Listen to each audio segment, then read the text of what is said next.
Rain rode the wind like needles when the cart jolted to a halt at the servants' gate of Wessex Manor. Emma Linwood climbed down, toes numb, fingers red and chapped from the journey. She kept one hand on the small bundle that held all she owned, a change of linen, a wooden comb, a thin shawl, a little Bible. The other hand closed over the shape of a locket against her throat.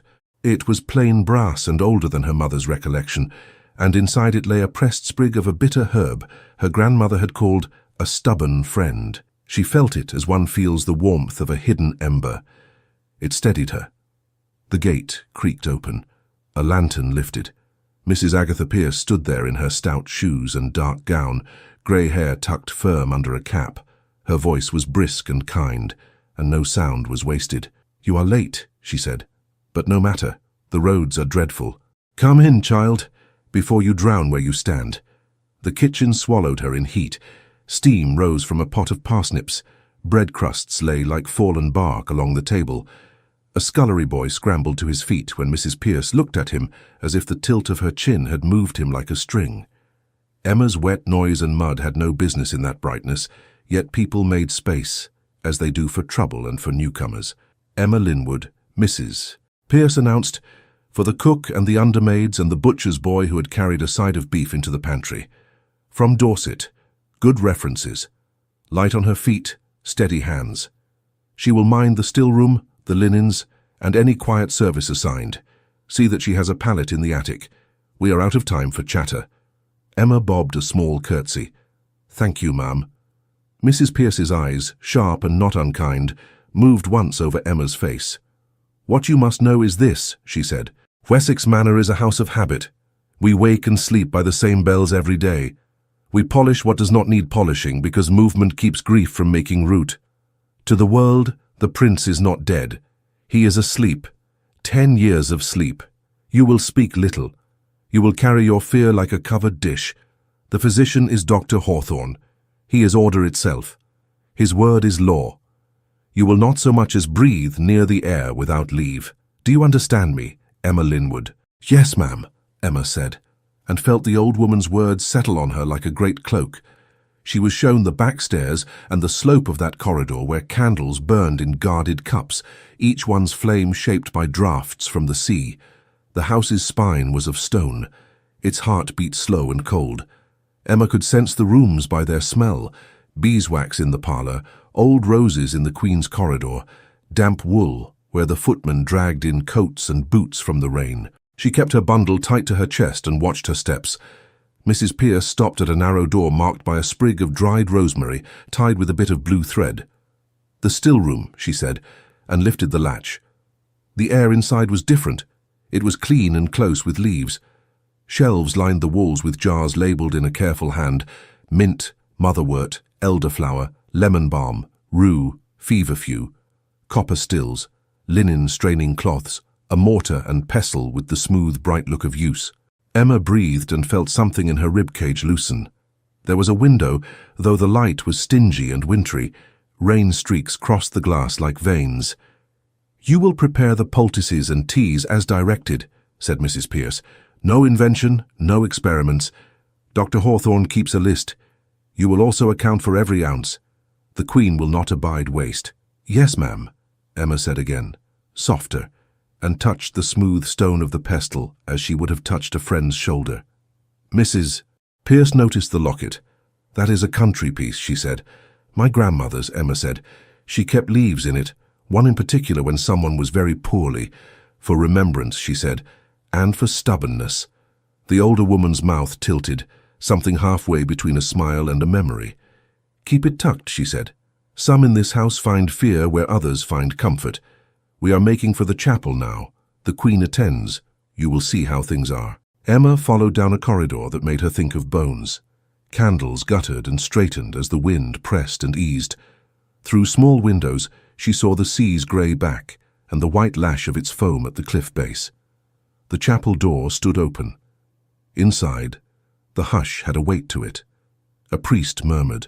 The candles were more in number here, and more carefully tended. The Dowager Queen Eleanor knelt at the front in mourning black that had softened with years. She was handsome still in a fine-boned, distant way. At her side was a chair of carved oak, Upon it lay a prayer book and a pair of gloves. Her posture was a rod. She did not turn when they entered. She did not need to. "The prince," Emma whispered, before she could stop herself.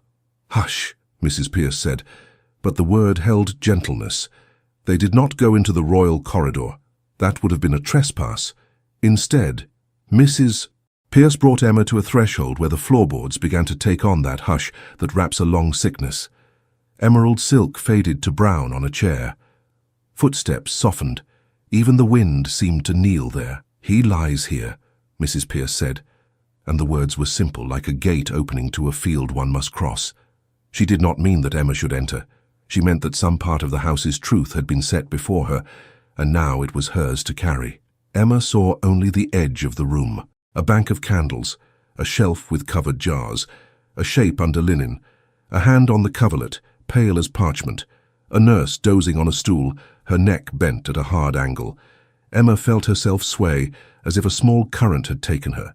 10 years, she thought, 10 years of breath thin as thread. "Dr. Hawthorne," Mrs. Pearce's voice was low, a warning. "He will wish to know that you have arrived, and you will wish to know his rules, for he makes them, and the Queen holds to them." They waited in the corridor. The nurse stirred. A man appeared as if conjured by the need for neatness. He was of middling height, precise in every line, not a hair astray. His eyes went over Emma as a surveyor's line would run over a hedge, measuring, not seeing. "Ah, Mrs. Pearce, our new addition," he said. "You are the one from Dorset. Linwood." "Yes, sir," Emma said. He looked at her hands. "Steady," he said. He looked at her shoes. "Clean them." He looked at her locket. "Remove that in duty hours. Sentiment creates mess. We cannot afford either." Emma bowed her head. "Yes, sir." He gave her the list of teas, his hand a neat machine. "The Dowager takes lemon balm after prayers. The Prince receives barley water sweetened with syrup before noon. Rosehip. No tinctures, no spirits, no meddling. Those who meddle cause harm in the name of hope." He paused. "Do you know hope, Miss Linwood?" Emma felt the locket warm against her skin. "I know it, sir," she said quietly. He sniffed. "We shall see. You are to stay to the still room and linen. The Prince has all the care he requires, and he is beyond your skill." The last word was a stone he lobbed without looking where it landed. He turned away, and the air cooled in his wake. Mrs. Pearce's jaw drew tight, then eased. "There is kindness in him," she said in a very gentle tone, as one might tell a child that a thorn is part of a rose, but it is afraid of its own reflection. They set Emma to work at once. Wet linen. Lay it on the flagged stones. Lift it again, clean as a new thought. Sort the herbs. Tie bundles. Replace labels gone soft with damp. The motions settled into her bones, as if they had known her hands all along. She listened to the house, the bells, the steady tramp of footmen, the creak and shudder of shutters in the wind. In the afternoon, as rain softened to a heavy mist, Emma took a basin and cloth along the quiet passage to the chapel, to wipe the window-sills where salt gathered white in the cracks. The Queen's voice floated back to her in a breath of prayer. There were other voices too. A young one, smooth with a bright edge, a lady's voice unused to being denied. "You must not keep this up, Beatrice," said the Queen's measured tone. "It does not become you." "I only say what others think, Your Majesty," said Lady Beatrice. 10 years of candles, 10 years of a physician who has not mended what he claims to tend, 10 years of a council that treads water. We must accept what is." "We accept duty," the Queen said. "Not despair." Emma made herself smaller, as small as a breath, and wiped the sill in small, firm strokes. She did not look up when Lady Beatrice passed. She felt the cool of that presence, like the shadow of a swan. Beatrice's perfume was pale and costly, a whisper of violets too early for the season. The young woman's gaze flicked over Emma and caught on the chain at her neck. "You. Do you attend here often?" the lady asked. Not unkindly, not kindly either. As one might ask a window if it planned to fog again. "I attend where I am told, my lady," Emma said. The eyes narrowed, but not in anger. In curiosity. Beatrice's fingers, neat and white, rested on Emma's cloth for a moment, leaving not a speck of dust. Then she moved on, shoes quiet as secrets. Evening narrowed the halls. Lamps were lit, then trimmed. The flame turned down to a little orange bead. The wind fell. The house breathed again.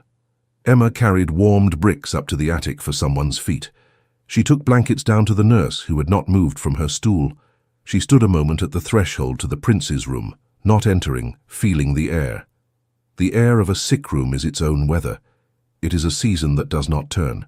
Emma heard the muted ticking of a clock. She heard the tiny sound of a breath. It was there, it was thin as paper, but it had weight enough to move her. The nurse's eyes opened. "Who are you?" she whispered, not wanting to set the air to shivering. "Emma, ma'am." From the still room, the nurse's face softened. "A good still room is near to God," she said. "Go on then." Emma set the blankets down, and on some thought she did not question, she drew one over the nurse's knees. The nurse lowered her gaze, not to weep, but to not have to keep her voice steady while she thanked the girl. Emma slipped away again, her heart like a hare, quick and watchful. In the still room, she found Mrs. Pierce washing the last of the spoons. The old woman's sleeves were rolled, the tendons in her wrists were like harpstrings. "You will do," Mrs. Pierce said without looking up. "You have hands like a clock. They move, and you trust them."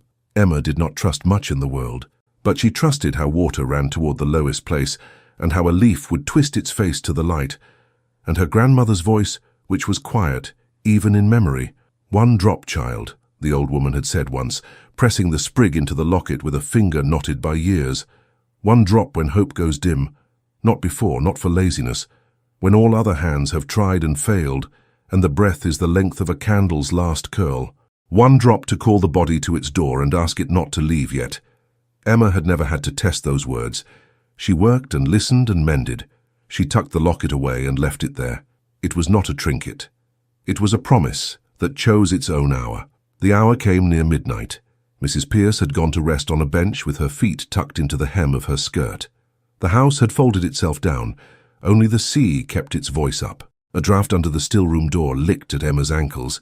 She could not sleep. That breath in that room had gotten into her and would not let her close her eyes. She wrapped a shawl tight, set her palm flat on the wooden table, and felt the vibration of rain on the roof come through the old wood. She meant to fetch a candle snuffer and see to the corridor lights. She meant to pass the prince's door without pausing. She meant to be as invisible as a good maid is, a ghost that leaves warmth and order behind it without troubling the air. Instead, her feet brought her to the threshold again. The candle bank had guttered itself down to a landscape of craters and small, stubborn flames. The nurse dozed. The hand on the coverlet had not moved. Emma stood there while the house held its breath, and she remembered the field behind her mother's cottage when the storm had stripped the barley, and then the sun had come out and warmed the ground, and the very smell of it had been a promise. She did not count herself brave. Brave was for battlefields and men in boots. She counted herself careful. She did not know which of those two she was being now. She knew only that a breath was becoming a question. She went back to the still room. She opened a drawer and took out her bundle. She set the little Bible on the table. She took up the locket, and with the care of one reading a letter addressed to their future self, she opened it. The pressed sprig rasped faintly against the hinge. She touched the edge of the leaf. It had the smell of something that grows in stony ground and keeps its bitterness like a shield. She set the locket down. Her hands did not tremble. They were not allowed to. She reached for a small glass bottle with a cork that fit like a vow. The liquid inside was amber, not bright, not dull, something of a candle in it and something of resin. Her grandmother's recipe was in her head, not ink. There was honey, and there was a whisper of angelica, and a breath of feverfew, and the patient work of slow heat and winter patience. This had been made in another house, on another night, when Emma had not thought it would ever be asked for. She wrapped the bottle in her shawl and slipped it into her pocket. She took a cloth and wet it with rainwater from the jug, left to catch drips off the sill. She held her breath until her body asked for air, and she gave it back. The corridor felt longer now. Each candle made a small island, and she walked between them like a person crossing a river in flood, stone to stone. She reached the door. She did not look to see if anyone watched. Fear would only make her clumsy, and clumsiness would be a betrayal. Emma Linwood, said a voice in her head that sounded like Mrs. Pierce, like her mother, like the nurse, and even like the Queen all at once. Do not be foolish. Emma Linwood, said another voice, which was only her own. Do not be faithless. She stepped inside, quiet as a clot of breath. The nurse's chin dipped, then lifted, then settled again. Emma moved to the bedside as if the floor had taught her how to place her feet. The face on the pillow was not young, not old. It was a face that had waited and learned patience as a trade. The lashes lay dark against the pale of his cheek. His mouth was a thin line. The breath lifted and fell with the faintest insistence. She set down the wet cloth. She put her fingers to his jaw just against the hinge, where her grandmother had taught her the gate hangs. It was not immodest. It was practical. It was the difference between a leaf caught under a stone and a leaf free to turn itself to the sun. Her heart was loud. The house was quiet. The sea was endless. Alone by the guttering flame, Emma pressed her fingers to the amber vial in her pocket and understood she could not leave him to the dark. The vial was warm from her skin. She drew it out and set it on the table beside the candles. The cork came away with a soft sigh. The scent was faint and clean, honey, a ghost of green, a memory of smoke from slow fire. She folded the cloth, slid it under his chin. She whispered not to him but to the moment, not before, not for laziness, when all other hands have tried and failed. Her fingertip touched the glass rim. One drop gathered, quivered. She steadied her hand by setting her wrist against the bed frame so the wood would share its steadiness with her. She thought of her grandmother's hands. They had been old and sure. Emma's were young and sure for this one thing. The drop fell. It slid beneath his tongue like a secret. She did not force his mouth to open. She waited for a swallow, the smallest movement. It came. A muscle at his throat moved like the flick of a fish under water. She wiped the rim, stoppered the bottle, folded the cloth again and placed it on his brow, cool from the rain. The nurse breathed deeper once and settled again. The candles let go of a last hiss and then steadied. Now, Emma said to her own heart, we wait. Waiting is work. She stood, then sat, then stood again. She cleaned a spoon that was already clean. She trimmed 2 wicks. She moved the saucer under the candle that dripped fastest. She listened to the clock mark each minute and lay it in a line like stitches. She said the Lord's Prayer twice and her grandmother's chant once. She said her own name once to remember who was responsible for what she had done. She told the air to be kind. Hours are longer at night. Each one has more bones in it. The rain ran out of itself and dragged at the roof. The wind tried the shutters and failed. Somewhere a door shook and then gave up, pretending it wanted to open. The nurse woke with a start, saw Emma and frowned. What are you doing here, girl? Emma did not lie. Watching, she said. He is very still. He has been still for 10 years, the nurse said, and her face softened as if she regretted the sharpness. Go fetch me water. The mouth goes dry, even in sleep. Emma brought water. She wiped the rim so it would be soft against the prince's lip. She held the cup while the nurse wet a linen and touched it to his mouth. The nurse nodded. Thank you. Go on now. Sleep while you can. Emma withdrew to the shadow by the hearth. She could not go. Not yet. The room's darkness had thinned a little. She could feel the shape of dawn outside, gathering itself like a thought that is shy to be spoken. She remembered a winter fever when she was 12, her mother's hand on her brow, the ceiling beam above her bed, the taste of honey and something bitter. Morning came that time. It came like a hand sliding under her back and lifting her to a different place. She sat and waited and watched the pale shape on the bed and thought nothing at all for a long time. Then the light on the window changed. It was not a color at first. It was a slow brightening. The glass let more of the world through. The candles seemed to grow smaller because they were no longer required to do so much. Emma stood. The nurse had nodded forward again. The air had the cold prickliness of morning before a fire is laid. Emma's knees felt loose. Her hands remembered the cork, the drop, the swallow. She told them to be still now. The prince's lashes moved. Emma did not breathe. She feared the sound would blow the moment away. His lids trembled again, like moth wings. A tiny line formed between his brows, not pain but effort. A person remembered. A person trying to lift a heavy door. His eyes opened. They were not the eyes of a picture. They were not perfect. They were human. They were grey with blue at the rim and dark at the center, like sea under cloud. They did not know where to rest. They tried the ceiling, then the window, then Emma. She stepped closer, not to startle him. The floor gave a small sigh under her foot. She put her hand on the bedstead where he could see it. "Good morning," she whispered, and found she was crying without a sound. "Good morning, sir." His mouth moved. It was a foolish thing, how her heart leaped at that small motion. He tried again. No sound came, only the shape of it. He blinked as if the air were too large. His throat moved and made the tiniest scrape like a new bird. She thought to fetch the nurse. She did not move. He was looking at her as if the world were too bright and she were a smaller light he could bear. "Emma," she said softly. "My name is Emma." He worked his lips around the word. It was hard work. It was lifting a stone from a well. He did not finish. The sound fell. But it was a sound and not a dream.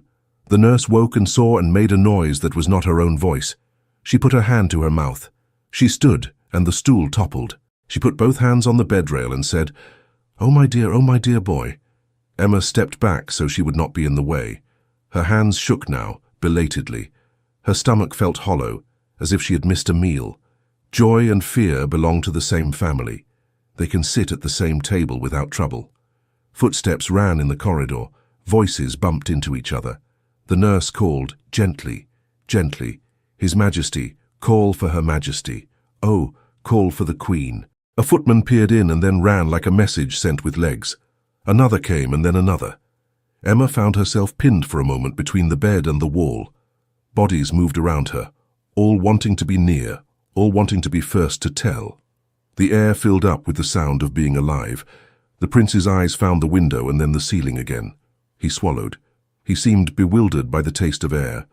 The nurse wet his lips and whispered steady, nonsense words like a mother to a child. Emma stepped away. She should go. Her place would be asked for. Her hands were dirty with audacity. They might stain whatever came next. Dr. Hawthorne pushed through like a blade. His coat was buttoned. His cravat sat like a rule at his throat. His eyes saw everything they wanted to see and nothing else. "What is this noise?" he said, in a tone that meant he already knew and hated it for arriving at an inconvenient hour. He reached the bedside and stopped. The pause was lasting enough to break something in him and let something else out. Then his face smoothed, and his mouth found its line. He looked at the nurse's hands. He looked at the boy by the window. He looked at the prince and saw the open eyes. He looked at Emma. The amber vial sat on the little table where she had placed it. The candle beside it had burned itself to a stump, leaving a soft lake of wax. The nurse said, "He woke." He woke all at once. He looked about and swallowed. He tried to speak. "He is awake, doctor. He is awake." Dr. Hawthorne's gaze moved to the vial. It did not linger. It snapped back to Emma and stayed there. "What have you done?" he said, and his voice had no breath in it.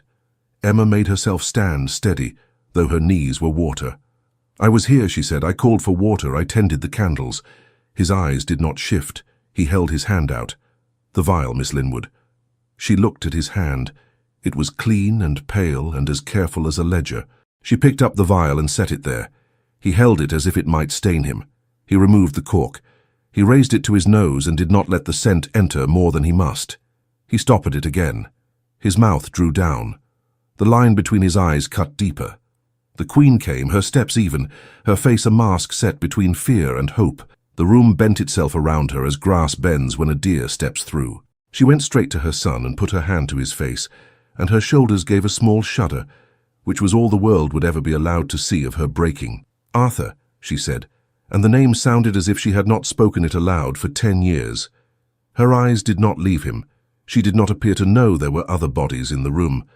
She bent and pressed her forehead to his and breathed. Dr. Hawthorne waited for her next breath to finish before he moved closer.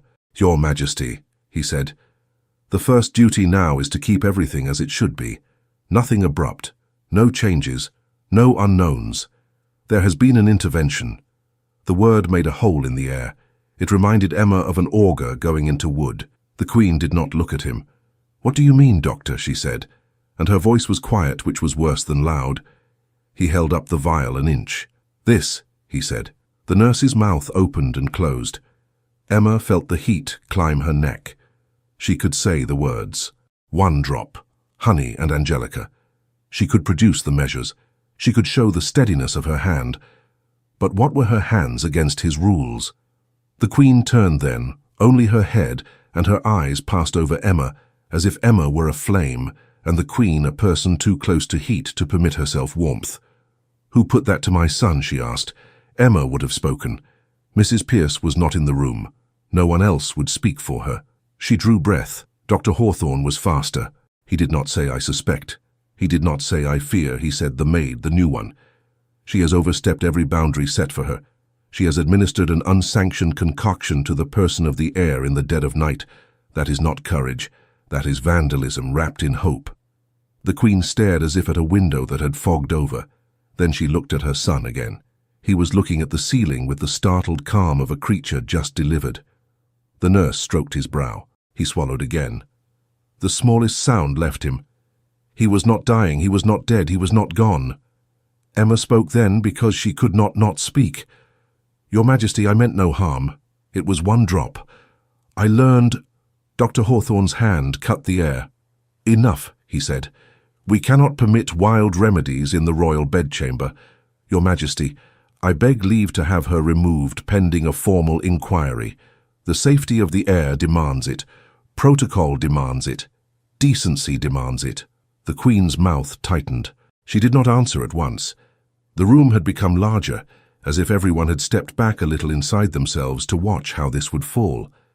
The nurse looked between the Queen and Emma and the doctor, as if she were watching a rope drawn 3 ways. It was the prince's voice or the shadow of it that stirred the silence. He made a sound that might have been the start of a word. The shape his lips made was familiar to Emma, because she had asked for it 1,000 ways, 1,000 times in her head. She heard it now, and it hurt like joy. He could not finish. His throat was not ready. His eyes slid toward the window again, too bright. Dr. Hawthorne did not so much as blink at the sound. He looked only at the Queen. He had found his measure, and he meant to apply it. "Arrest that girl," he snarled. "She has breached protocol and bewitched the heir." 2 footmen moved as one. Hands, careful and impersonal, closed on Emma's elbows. They were not cruel. They were firm, like doors being shut. The room fractured into whispers. The nurse cried out, "Not so rough. She is a child." The Queen lifted a hand, and every sound knelt. Not mercy, not anger, simply authority. Dr. Hawthorne did not raise his voice again. He did not need to. "Remove her," he said. "We will have order while we discern what has been done." Emma did not pull against the hands. It would have been useless. She kept her chin level and her steps neat because in a house like this, neatness is a defense. As they led her out, she heard the nurse murmur another nonsense comfort, the kind given to someone who does not yet understand the shape of their own body. She heard the Queen say Arthur again, low, private. She heard the breath of the sea press its cold face against the window and look in. The corridor had sharpened. Servants had appeared as if the walls had breathed them out. Curiosity is a stealthy animal. The underhouse knows everything long before the overhouse rules upon it. Eyes looked and slid away, and came back. A boy tripped on the runner because he was watching Emma rather than his feet. They took her to the steward's office, where the ledger books sat like bricks in a foundation. Mr. Ellis, the steward, was thin, fawn-eyed, with hair that gave the impression of having receded backward from responsibilities. He looked at Emma as a man looks at a bill that must be paid and cannot be afforded. "Close the door," he said. "Sit." "No, stand." Dr. Hawthorne placed the vial on Mr. Ellis's blotter. It looked strange there, a forest thing in a city of ink. "State your name," the doctor said. "Emma Linwood. Your origin." "Dorset, sir." "Your skill." "Still-room and linen, sir." "Your presumption," he said, and Mr. Ellis's pen scratched in the quiet. She folded her hands to hide the trembling. I acted to ease suffering, sir. 1 drop. It is a tonic learned in my grandmother's house. It is not witchcraft. It is not poison. It is measured, it is gentle. It has been used when hope is thin." Mr. Ellis rubbed his eyebrow, a small, weary gesture. Dr. Hawthorne did not sigh. He did not move enough for sighing. "The heir's person is under my sole care," he said. "Every dose, every mouthful, every strip of linen is recorded. We do not experiment on princes. You have breached protocol, decency, and your place." She had no defense that would fit the room. The truth she could offer was too large and too small. "He woke," she said, and the words felt childish against the doctor's blade. Mr. Ellis's eyes flicked up, then down. The doctor's lip tightened, not in pleasure, but in the resignation of a craftsman watching a hammer strike a pane. "The waking is an event," he said. "It does not absolve a transgression. Your Majesty must be protected from the impression that chaos births miracles. We do not owe thanks to anarchy. We owe thanks to breath," Emma said before she could stop herself. The room froze. Mr. Ellis's pen stopped dead, a tiny dot of ink spreading like a little night. The steward coughed. He was not unkind. He was only tired from standing at the precise intersection where care meets coin. "Miss Linwood," he said, "your employment is household business. Your conduct is now court business. I am instructed to remove you from any service that places you within the royal corridors. You will hand over your keys to the still room. You will remain confined to the lower floor. Pending council review, your dismissal is likely. If the council so decides, other penalties may be—" He did not say the word. He did not need to. It hung in the room with the draft. Imaginings do not need to be named to frighten. Dr. Hawthorne lifted the vial between finger and thumb, as one might lift a spider. "Mr. Ellis," he said, "record that this unlawful substance was confiscated from the person of the maid. Record, too, that she admits to administration." Emma's throat burned. She had not imagined gratitude, but she had imagined, perhaps, less contempt. "I do not wish to harm anyone," she said, and hated the quaver in it. "Harm is not measured by wishes," the doctor said. "It is measured by outcomes and by rules. Take her to the service hall. Let the household hear the charge. There will be no private corner to cultivate rumor." They led her through the passages a different way, the one that all bad moments choose, the long way, where each step adds a finger of people to the edge, like a hem being sewn by too many hands. The service hall was a big room with a low ceiling, tables, benches, hooks for lanterns. Most everyone was there, pulled by the gravity of scandal. Even the cook had left her broth to skin over and stood with her arms bare and flour on her cheek. Emma was placed on the low dais, where Mr. Ellis counted wages on Saturdays. The vial sat on the table beside his ledger. Dr. Hawthorne stood to one side, as even as a rule. The hall smelled of yeast, wet wool, and the iron tang of a storm's old teeth. Mr. Ellis cleared his throat. "It is my duty to inform the household of a breach of protocol. Miss Emma Linwood, newly hired stillroom assistant, administered a substance not prescribed by the court physician to the person of His Royal Highness in the night. The prince has awoken. The circumstances are under review. Until the council sits, Miss Linwood is relieved of duties and confined below stairs." He looked as if he wished he were telling them the price of candles had risen instead. Dr. Hawthorne stepped forward the width of a boot. "The substance may have been administered with good intention," he said. "Good intention does not sanctify trespass, and if it had gone amiss, the harm would have been unthinkable." Voices rose. A scullery maid crossed herself. The under-butler said something about sorcery under his breath. A footman frowned hard enough to make his own head ache. In the doorway, Lady Beatrice stood with the easy stillness of someone to whom the room belongs, whether the room knows it or not. She was dressed for nothing at all in particular, and managed to make that seem like a more important event than most important events. Her gaze found the locket's chain at Emma's neck and paused there. The curl at the corner of her mouth might have been a thought. It might have been a smile if one did not know smiles. The nurse pushed in and found a place at the back, breathless, eyes wet. Mrs. Pierce was not yet there. Emma saw faces. People she had met and not met. Janie, with her red hands and her soft laugh. Tom, with his 2 new boots. The house looked at her now as a single creature with many eyes. She would not cry here. She could cry later. She could cry in a place that did not echo. Mr. Ellis said, "Miss Linwood, if you have any words to say to the household, speak them now. There will be no calling out, no barbs. This is not a forum for quarrel, it is a telling. Then we go back to work." Emma's mouth was dry. Words felt like stones that would not stay in her hand. "I came to work," she said, and heard how small that sounded. "I came to carry water and clean cloth and mend and measure. The room slept and the wind was loud and I could not leave him to the dark. My grandmother taught me a tonic for breath when breath grows thin. 1 drop. I gave 1 drop. He woke. If this is wrong, I will carry the weight of it as I am told. But I will not call it malice to have reached for a candle." Silence took the room for a count of 5. Then it cracked. "Witchcraft," someone hissed. The word leapt like a flea. A guard near the door stiffened. The steward banged his palm on the table. "Enough," he said. "Names are not the business of this room." Dr. Hawthorne's gaze was not heated. It was very cold. "That," he said almost gently, "is precisely the point. Names are the business of higher rooms. Your task here is to comply. My task is to guard the air. I am no priest and I am no judge. I enforce order. Order is how people keep from drowning together when the boat lists." Someone laughed once, bitter and small. Lady Beatrice, still by the door, let her eyes move over the hall like a sieve. Her voice carried without effort. "Rules are very fine until they come to a wall, Doctor," she said. "Then we learn whether they are ladders or cages."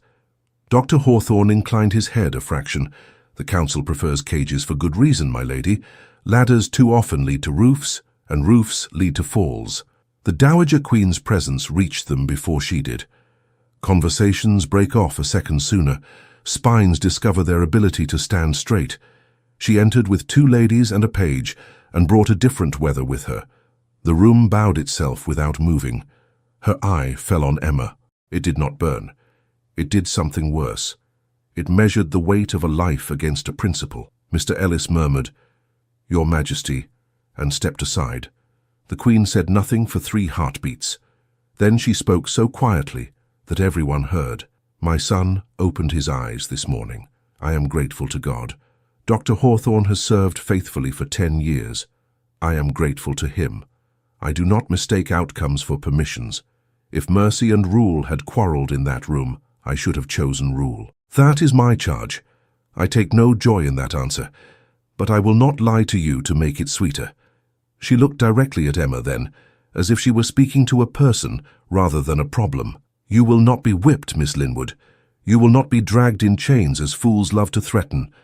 But you will be removed from the royal floor as the physician has demanded, and you will stand before the council at their hour to explain yourself. Until then you will do no service that brings you within the shadow of my son's door."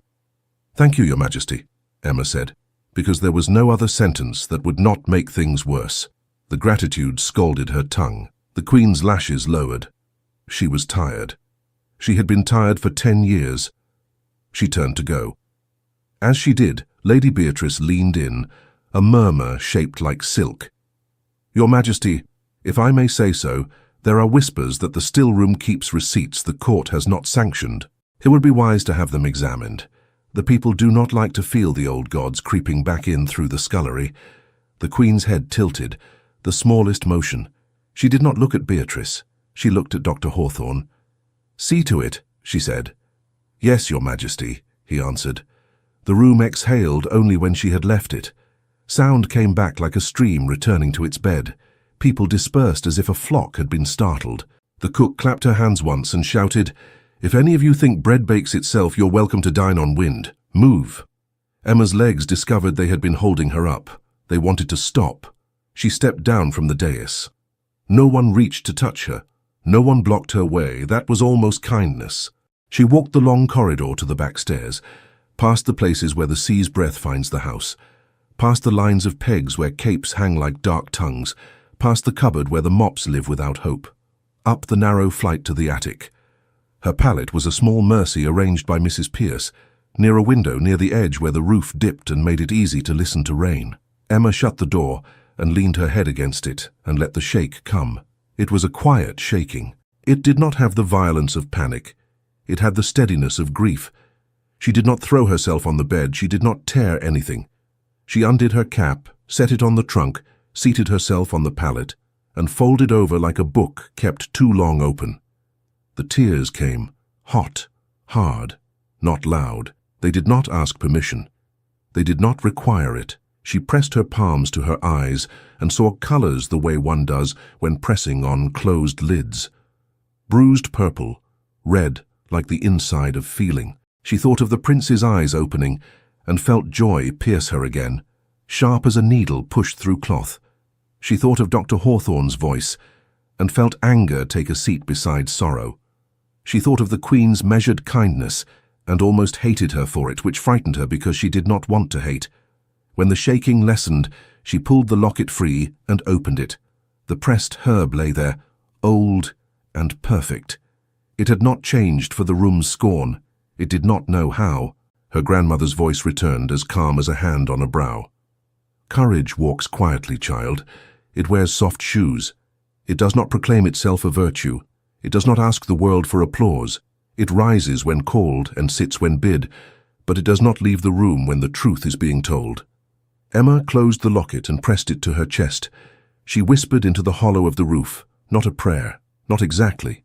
A promise made to herself feels like prayer when it is new. The house moved below her, its works resuming, its rooms finding their ribs again after the gasp. She could hear the footman's boots, the clink of crockery, the hiss of something that had boiled over. The attic window bubbled with rain. A soft knock came at her door. She tensed. She was ready to be taken down again, to answer again, to be told again. "Emma," said Mrs. Pierce on the other side, her voice as familiar as the sound of a ladle against a pot. "Child, if you wish to fight, I will not let you fight alone." Mrs. Pierce came in without ceremony and shut the door with her hip, already reaching to put her arms around Emma as if she had been doing so for years. The embrace was quick, firm, and ordinary, the kind that steadies without demanding thanks. "There now," she said. "Sit up. Breathe. Drink this." Emma blinked at the mug pressed into her hands. It was warm and smelled of lavender, and something with a bitter edge that did not apologize for itself. She sipped and felt her breath find its old path again. "I am to be shut below stairs," Emma said when she could. "I am to stand before a council I have never seen. They will ask me to explain a thing I cannot make respectable." Mrs. Pierce lowered herself to the pallet with the ease of a woman who has made her peace with hard benches and softer hearts. "Respectable is what people call something after it has won," she said. "Truth does not always win first. Put that in your pocket." She set a wrapped bundle on Emma's knees. It made a small thump, solid with paper and years. "What is it?" Emma asked, and kept her voice down because even walls can develop ears when gossip is hungry. "The late princess kept a still room of her own," Mrs. Pierce said. "Properly, quietly. The doctor did not forbid it then because a queen's daughter is allowed to play at steadiness if she keeps a neat book and calls it charity. When she was taken from us, her notes were boxed and left to nap. I made sure a copy found its way into my keeping. Now it finds its way into yours. If they mean to call the still room a nest for old superstitions, we will show them its bones are labelled." Emma's fingers went numb and then hot. She unwrapped the bundle. Inside lay a ledger bound in tired calf, corners blunt from hands. She could feel the shape of a woman's diligence in it before she ever turned a page. "You should know," Mrs. Pierce said, "that this is both a candle and a tinderbox. Do not wave it at fools. Read it, copy what matters, keep your own notes. When your hour comes before those who love rules because they can turn them into fences, you will have a gate of your own to point to." Emma nodded. Her hand found the locket and touched it the way one reaches for a step in the dark. "Do not place yourself between the Queen and the physician," Mrs. Pierce added. "No one wins that tug. Place yourself between the truth and the fire. Let them burn their pride, not our pages." She took a breath as if to say more, then only covered Emma's hand with her own for a moment. "There is a line walked by women that men will always call trespass. Walk it anyway, but walk it clever." They moved to the still room, the attic chill following them like a cat that doesn't quite admit it has chosen a person. Mrs. Pierce set lamps low and closed the shutters as if to make the room a pocket. Emma laid the ledger on the table. Her fingertips hesitated, then turned the first page. A careful hand had written a title and a date, receipts for the service of the household and the infirm. Beneath, neat columns, ingredients, seasons, observations. The voice of a woman who had looked with her whole attention and refused to be scorned for it. Emma ran her eye down the pages. Elderflower syrup for winter cough to be prepared when the blossoms are new, and the bees have announced the month. Mint for the bile when tempers rise. Rosemary for remembrance, but not on empty stomachs. Margin notes in that same hand, less formal, like a conversation the princess had with her future self. "Here," Mrs. Pierce said, pointing. "See how she balances feverfew with honey. Your drop contained angelica." She notes that too, for calling the blood back when it has wandered off in the cold. Emma's throat thickened. She copied the measures in her small, tidy script, using the sidebook Mrs. Pierce slid across. She noted the hours of simmering and the patience demanded. She noted where caution outweighed enthusiasm. She remembered the weight of the prince's jaw under her fingers, and the way his throat had moved like a shy creature. Another page. A warning boxed in a firm line. "Beware the sweet sleep from bitter seed. It mimics peace and steals breath by inches. It is no cure. It is a leash." Emma read it twice. "Bitter seed," she said. "My grandmother kept a sprig of a bitter companion in the locket, for stubbornness. But this speaks of a different sort of bitterness." Mrs. Pierce nodded, slow. "Some seeds are medicine when asked politely and properly. Some are sleepers. The princess had a mind like a balance.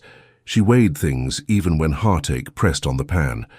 Emma touched the locket and then the margin with the warning. The hand had added a clerk's note below. "The plant syrup is to be kept under lock. Its scent turns sweet when boiled with almond and pear." "Sweet," Emma whispered, remembering the ghost of it on the air in the infirmary. A sweetness that covered something else. "We will not run ahead of ourselves," Mrs. Pierce said, though her eyes had sharpened. "We will gather. We will not accuse without a rope of facts. Patience is the only weapon permitted in houses like this." They read until the candle pin marked midnight again. Emma copied until her wrist ached and then copied more. Her sidebook began to look like the ledger's quiet daughter. She found receipts that were cousins to her grandmother's and others she had never seen. She saw how the princess had been exacting, recording failures as cleanly as successes. When Emma closed her eyes for a moment, words scrolled against the dark. Angelica, feverfew, rue. The ledger smelled faintly of lemon oil and thyme. When she opened her eyes again, Mrs. Pierce had drawn a shawl over her shoulders without comment. "Sleep 3 hours," Mrs. Pierce said, "then come with me to the herb garden at dawn. No one notices old women and quiet girls at dawn. We will walk where truths grow in rows and remember their names." They parted, and sleep came as quickly as if it had been waiting outside the door for permission. Before the light had claimed the sky, Emma followed Mrs. Pierce through the side yard to the garden tucked in the lee of the kitchen wall. The rain had washed the world clean and left it smelling of iron and green. The ground was dark with satisfaction. Beds lay in neat rectangles, the soil high and proud. Lattices stood like gentlemen in their shirt sleeves. The sea's breath could not quite reach here. The wall caught it and made it work to come in. Mrs. Pierce handed Emma a basket and a knife. "We harvest nothing today," she said. "We look. We introduce you properly so the plants will forgive your hands later when you take parts of them." They walked row to row. Rosemary, tough and upright, offering itself to memory. Mint, already threatening bad manners at the edges. Feverfew, a scatter of white buttons that would not take no from a calendar. Angelica, dignified, its leaves like palms held up to bless and restrain. Rue, bitter indeed, but honest about it. Mrs. Pierce spoke as if to children in a schoolyard. "This one argues if you let it. This one sulks if you forget to sing. This one pretends to be delicate, and then grows like a rumor." Emma's chest loosened as if someone had untied it. Beauty that can be named is a kind of safety. She knelt to touch the earth with her free hand. It took her fingers gladly, cool and damp, and gave them back scented with clean rot and promise. Bootsteps scuffed at the far gate. Emma straightened, basket forgotten for a moment. 2 footmen came first, their faces careful. Behind them a figure moved with the uncertainty of a foal on new legs. Arthur walked between them, each man's arm offered not as a restraint, but as a suggestion. His eyes were on the light as if it were a language he half remembered. The dawn made his face less wasted, not by filling it, but by choosing soft places to stand. They stopped when they saw Emma and Mrs. Pierce. The footmen bowed small bows, surprised to find anyone awake. The prince's gaze moved from Mrs. Pierce's cap to Emma's face. He did not seem surprised. He seemed attentive, the way a person listens for a note they know will come again. "Good morning, Your Highness," Mrs. Pierce said, calm as palms. His mouth shaped around a word that had been waiting for its turn. He looked at the sky, and then at the candle of the sun, struggling against cloud. "Light," he said. It was hoarse and careful, and it landed in Emma like a seed that had found exactly the right crack in the stone. Emma's own word came without thought. "Candle," she answered, barely breathing it. The prince's mouth twitched, which might have been an attempt at a smile or might have been his face remembering it could move. Dr. Hawthorne was not with them. The nurse had sent him to air, perhaps, or perhaps duty had allowed it. The footman on the right cleared his throat. "His Highness will walk to the chapel door and back, Mrs. Pierce," he said, as if the old woman must approve the route. "And he shall," Mrs. Pierce said. "And he shall take the smell of rosemary with him for courage, and mint for brashness, if it pleases him." Arthur's hand, which had been hovering near his middle as if holding himself in, reached out and brushed the rosemary. He held his fingers to his nose, considering the idea of courage as a scent. He nodded once, a solemn conversation with his own balance, and took 3 more steps toward the light. Emma breathed. She did not think of her own troubles for a full minute. The world had a small hinge, and it had turned without creaking. That was enough. The prince and his escorts moved on, each step a story in a different tense. Mrs. Pierce watched them with the eyes of someone who has buried a child and kept walking. When they were gone, she put her hand on Emma's sleeve. "Keep your notes," she said. "Keep your head. Keep that ledger safer than your skin. There are kinds of men who will call it a threat because it is a record kept by a woman. We will need each page whole." They returned to the still room with a sprig of rosemary that had broken and therefore could be forgiven for being taken. Emma opened the ledger and found the page where rosemary sat like a queen among the lesser plants. She copied the lines into her book for the shape of the script, as if the princess's steadiness might fall into her fingers through imitation. She turned another page. Her heart knew the pace of copying now and ran ahead of her hand. Her eye caught a notation in the margin near a listed cordial, meant for weak hearts and frightened minds. "Beware the sweet sleep from bitter seed," it said again, and below it a note to herself or to anyone who would listen. "Do not confuse the tonic with the syrup. Cousins share a face. Only one is trustworthy." Emma folded that warning into her ribcage. She thought of the sweetness she had smelled yesterday. She thought of the nurse's exhausted loyalty. She thought of the doctor's measured disdain. She thought of the Queen's voice standing like a pillar in a room built of air. She turned the page again. Her fingertip caught at the edge. It lifted too easily. The next leaf had been torn irregularly, not clean. The rip had taken a corner of the margin note with it. Ink remained where a name had begun and gone missing. Emma bent close, breath held, as if exhaling might erase what was left. B. Emma stared at the torn edge until the ink blurred. The page had given a name and then refused to finish its courage. B. And the rest gone with someone's careful theft. Mrs. Pierce's shadow moved beside her. "Do not let your mind run where your feet cannot follow," she said. "We will find the missing piece when it wishes to be found. For now we have living matters. The steward has reassigned you. Linens by the chapel. You will keep your head lowered and your ears open. Nothing is learned by sulking in an attic." Emma closed the ledger and slid it into the hollow of the flower bin under a layer of muslin. She wrapped her copybook in plain brown paper and tied it with kitchen string. She pinned her cap smoother than necessary, as if neatness could be armor. The chapel corridor had the peculiar quiet of rooms that hold more hope than they are sure they can bear. Her new duties were tame. Wash the altar cloths, warm the chairs with a brick before the Queen's prayers, sweep away the salt that crept along the floor from the sea-laden doors. It was work that asked for back and hands, not for voice. She made herself small. She made herself always in motion. She counted her breaths the way a lace-maker counts stitches. On the third morning, boots sounded on stone, careful, as if the feet inside were learning the map. The nurse's voice came first, steady with the cheerfulness of someone who had practiced it until it sounded like truth. "Left foot. Good. Now let the right catch up. Your Highness, the rail is there. No hurry.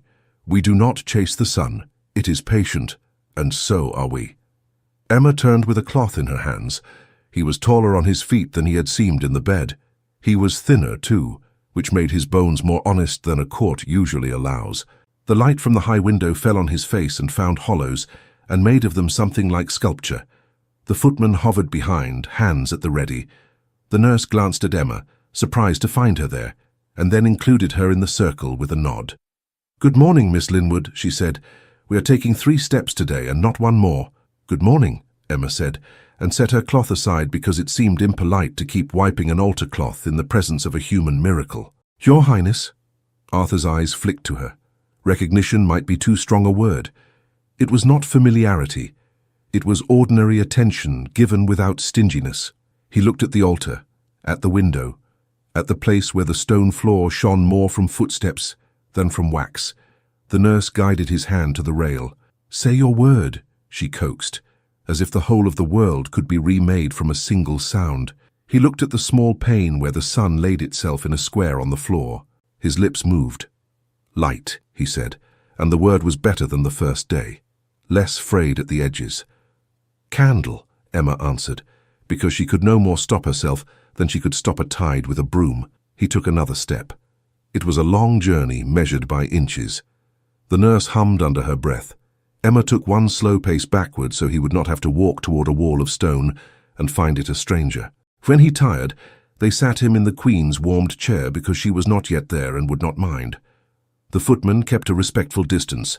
The nurse fetched the barley water. Emma watched the cup. It was too full. It would spill on a hand that did not yet remember how to command fingers. She stepped close and held the saucer. "May I?" she asked the nurse, because asking permission is a sheath to a blade. "If your Highness will allow it," the nurse said, still in that careful cheer. Emma took the prince's hand as one takes a sparrow. Steady, not tight. The muscles under his skin were like rope left too long in the weather. They wanted to slip. She angled the cup. He watched her mouth, not the cup, as if learning the shape of the word by example, though no word was being formed. "Sip," she said softly. Another. There, he swallowed. No spill. The nurse's gratitude was quick and private as a blink. She warmed his hands with the brick wrapped in a cloth. She did not speak for a time. Silence can be a kind of courtesy when mouths are learning their tools again. He looked beyond her at the altar. He frowned slightly, the kind of frown made by someone trying to recall where they had left a thing a long time ago. He touched the rail with careful fingers. "Name," the nurse encouraged. "Something simple." "Arthur," he said, and his voice found itself in that moment where the syllables met and refused to fall apart. It was not her place to reply to that. She did anyway, because rules had already failed them once and it had delivered them both to this day. "Yes," she said, very quietly, as if the name were a fragile cup. The Queen came then, and they all stood, and the moment retreated as a bird to a hedge. Emma lowered her eyes and stepped back, let the morning fold itself over the new reality. So it went, day upon day. 3 steps became 5. Rail to door became rail to window. He learned the stairs one at a time, like verses. He learned to balance a spoon. He learned water does not need to be fought. He learned the chapel's echo and the timbre of his own voice inside it. The nurse taught him. The footmen steadied him. Emma moved in quiet lines, and when small things made themselves hurdles, she put her hand there and let the hurdle be smaller. "Light," he would say, and she would answer candle, and sometimes the corner of his mouth would try to remember a smile. The still-room hours were given back to Mrs. Pierce, but Emma still passed its door and felt the ledger under the flower bin like a heartbeat under floorboards. She kept her copy close. She kept the torn edge of the page in her mind like a loose tooth. B could have been Beatrice, and yet the syllable could belong to a dozen other names if one wished it to. Lady Beatrice began to appear in the corridor at odd hours, forgetting things she had not left in the chapel. She smiled the way one smiles at the dawn, as if it had been arranged for her convenience. She watched the prince with eyes that had never had to ask twice for anything. One afternoon, Emma held a cup and the prince's hand, and the alignment was perfect and simple, and the water went down his throat with no rebellion. The footman murmured "well done" as if to a horse he admired. Beatrice leaned at the doorway with a pose as casual as carved marble. "What a pretty tableau," she said, amused and sweet. "Loyalty, patience, devotion. We should paint it for the long gallery. The kingdom loves its little sermons." Emma did not answer. Silk carries words faster when it is interrupted. Beatrice's gaze fell to the chain at Emma's throat. "What have we there?" she asked. "A friend's keepsake?" "My grandmother's locket, my lady," Emma said. "Family sentiment. It is not worth anyone's attention."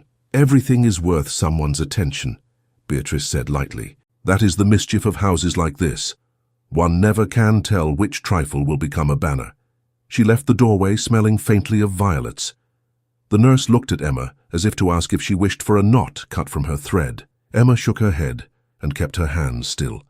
Twice more Beatrice displaced air without purpose where Emma worked. Twice more her eyes went to the locket. Once she let her fingers brush the chain as she passed, the gesture affectionate and impersonal at once, the way one pats a cat that is not theirs. The day after that, Mr. Ellis called for Emma to bring fresh linen to the west terrace, where the prince would attempt the shallow stairs. Emma carried them and found the air brighter and thinner, flavoured with salt and gull calls. The terrace gave the sea its due. The horizon sat like an idea too large to be held all at once. He stepped out, leaned a fraction into the wind and stood still as a mast. His face changed. It did not soften. It clarified. He took the top step, then another, and did not look down. The world was wide, and something inside him accepted that without complaint. Emma carried nothing important that day. She carried the sight of it, which turned out to be more than enough. The nurse's breath came out in a laugh. The footman bit his tongue not to cheer like a boy at a race. That evening, when the bells for supper sounded, Emma returned to the attic with a weariness that was clean and earned. She thought of the ledger and decided it could sleep under flour one more night.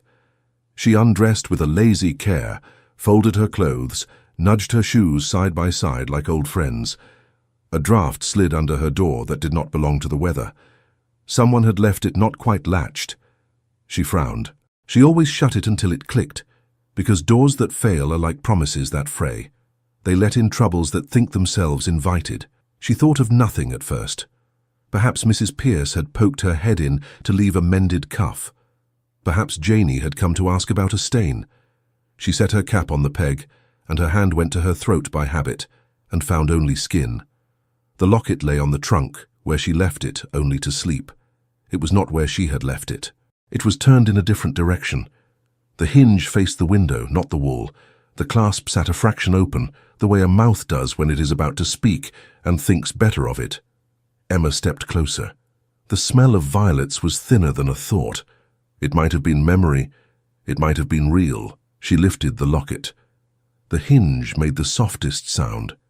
Inside, where the pressed sprig should have lain complete, was a pale impression of its veins, and one gap the size of a petal.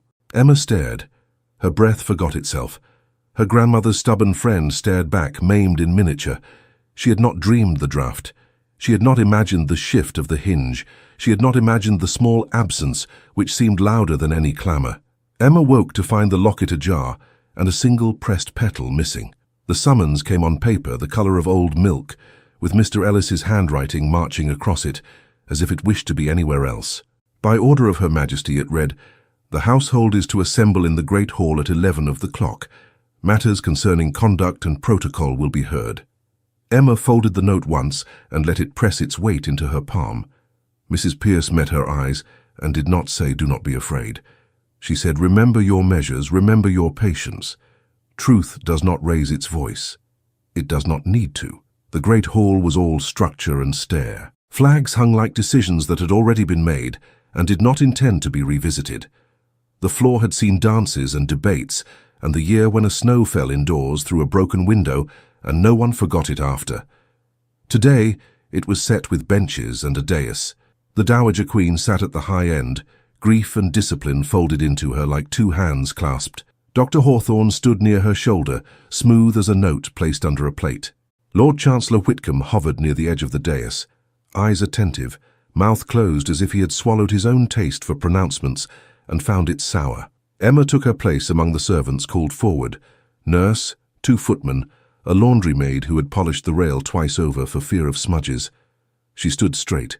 She felt the locket at her throat like a weight that had changed shape in the night. There is a difference between having a secret and having one taken from you. The absence of the petal made a space that the hall's noise could not fill. Lady Beatrice drifted in, as if she had been poured, not walked, into the room. She wore a pale gown, and a look thin as a blade. She did not look at Emma. She did not need to. Curiosity from the rows behind turned like sunflowers following heat. Emma kept her gaze on the Queen's throat, where a pearl rested like a moon that had made its peace with gravity. Mr. Ellis began with the dryness of wheat. The purpose of this assembly is to clarify events following His Royal Highness's awakening, to reaffirm the order of this house, and to prevent the spread of unhelpful tales. Miss Emma Linwood is called to speak to the matter of an unauthorized substance administered to the Prince. Emma stepped forward. There is a moment before one speaks when silence has flavor. Hers tasted of iron and rosemary. She placed her copybook on the table provided and rested her fingers lightly on its cover. "Your Majesty," she said, and the hall held the words carefully so they would not drop and shatter. "I gave a single drop of a tonic known in my grandmother's house for reviving faint breath. It contains angelica, feverfew, honey, and patience. It is not a syrup, it is not a narcotic. I have brought my measures and receipts and a ledger kept by the late princess that names the same ingredients for calling the body back from the brink." Dr. Hawthorne's mouth tilted. "The laboratory does not accept folk chants as proof, Miss Linwood. Your grandmother's kitchen is not a college. Hope is not a solvent." He gestured, and a clerk stepped forward with a small tin box.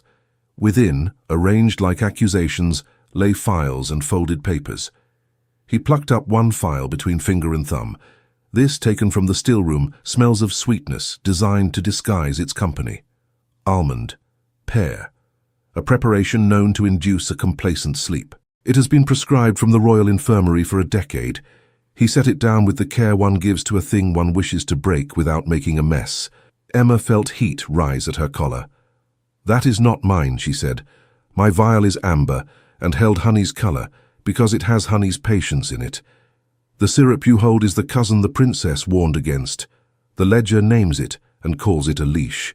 She opened her copybook and turned it so the Queen could see the neat columns copied from the late princess's hand. She did not look toward Beatrice. She did not look toward Hawthorne. She kept her eyes on the page, then lifted them to the Queen's face and held there. The Queen glanced down and nodded once for the sake of acknowledgement, not yet belief. Dr. Hawthorne did not look. He had already seen what he wished. Lady Beatrice's voice floated like milk, with a thread of vinegar in it. "Your Majesty, if I may, the plant Miss Linwood keeps in her locket is the very herb banned from the princess's still-room after that unfortunate experiment, is it not?" She smiled, as if sorrow were a shared delicacy. "Bitter seed," they called it. A pretty country name for something quite improper. Emma touched the locket without meaning to, as one touches a scar hidden under cloth. "My locket holds a different sprig, my lady, a companion used for courage and stubborn breath. It is not the bitter seed that makes a sweet sleep. I can show the differences in leaf and stem if the court will be troubled to look rather than listen." Murmurs rose like steam. The footman next to Emma shifted his weight, the sound of leather under strain. The nurse took a half-step forward, then checked herself. Dr. Hawthorne spread his hands as if he were soothing a restive room at a music recital. "The distinctions of botany will not excuse the act, Your Majesty." She trespassed. This cannot be turned into a debate over leaves. Had the air choked, had his heart taken fright, had his breath refused to remember its work, we would be laying blame at a grave. We cannot ground gratitude in gambling. Emma's voice did not rise. It grew smaller and clearer. "I did not gamble. I measured. I watched. I waited until the air had gone thin as a blade. Then I gave a drop and trusted the body to choose. I have also smelled that sweet syrup in the infirmary since the prince woke. Not from my vial, from another phial. One that pretends itself medicine while it is only a rope." Lord Whitcomb, who had made a study of neutrality as a means to power, cleared his throat. "The council will not weigh sympathy. We will weigh stability. The realm cannot allow precedent that household servants may experiment upon a royal person without sanction. Regardless of outcome, it is perilous." He looked at the Queen and found nothing to read there. He looked at Dr. Hawthorne and found affirmation waiting. The Queen lifted her hand and the room's breath tucked itself in. "Miss Linwood, the ledger you offer, how came it into your keeping?" Emma did not look at Mrs. Pierce in the crowd. She would not offer a shield to the flames that wished for a target. I was taught to read by a grandmother who kept no shame in knowledge. I was given charge of the still room here. When the prince woke, I sought wisdom beyond my own hands. The princess's ledger had been sleeping. I woke it. It is a book. It is not a gun. There was a sound not quite like laughter, and not quite unlike it in the hall's back quarter. Lady Beatrice watched Emma with the attentiveness of a cat considering a thrush. Her gaze slipped again to the chain at Emma's throat. "Remind us, Miss Linwood," she said, her voice smooth enough to make a knife jealous. "Did you not arrive with a vial on your person? How interesting that your grandmother's virtues and this house's old prohibitions meet inside your pocket.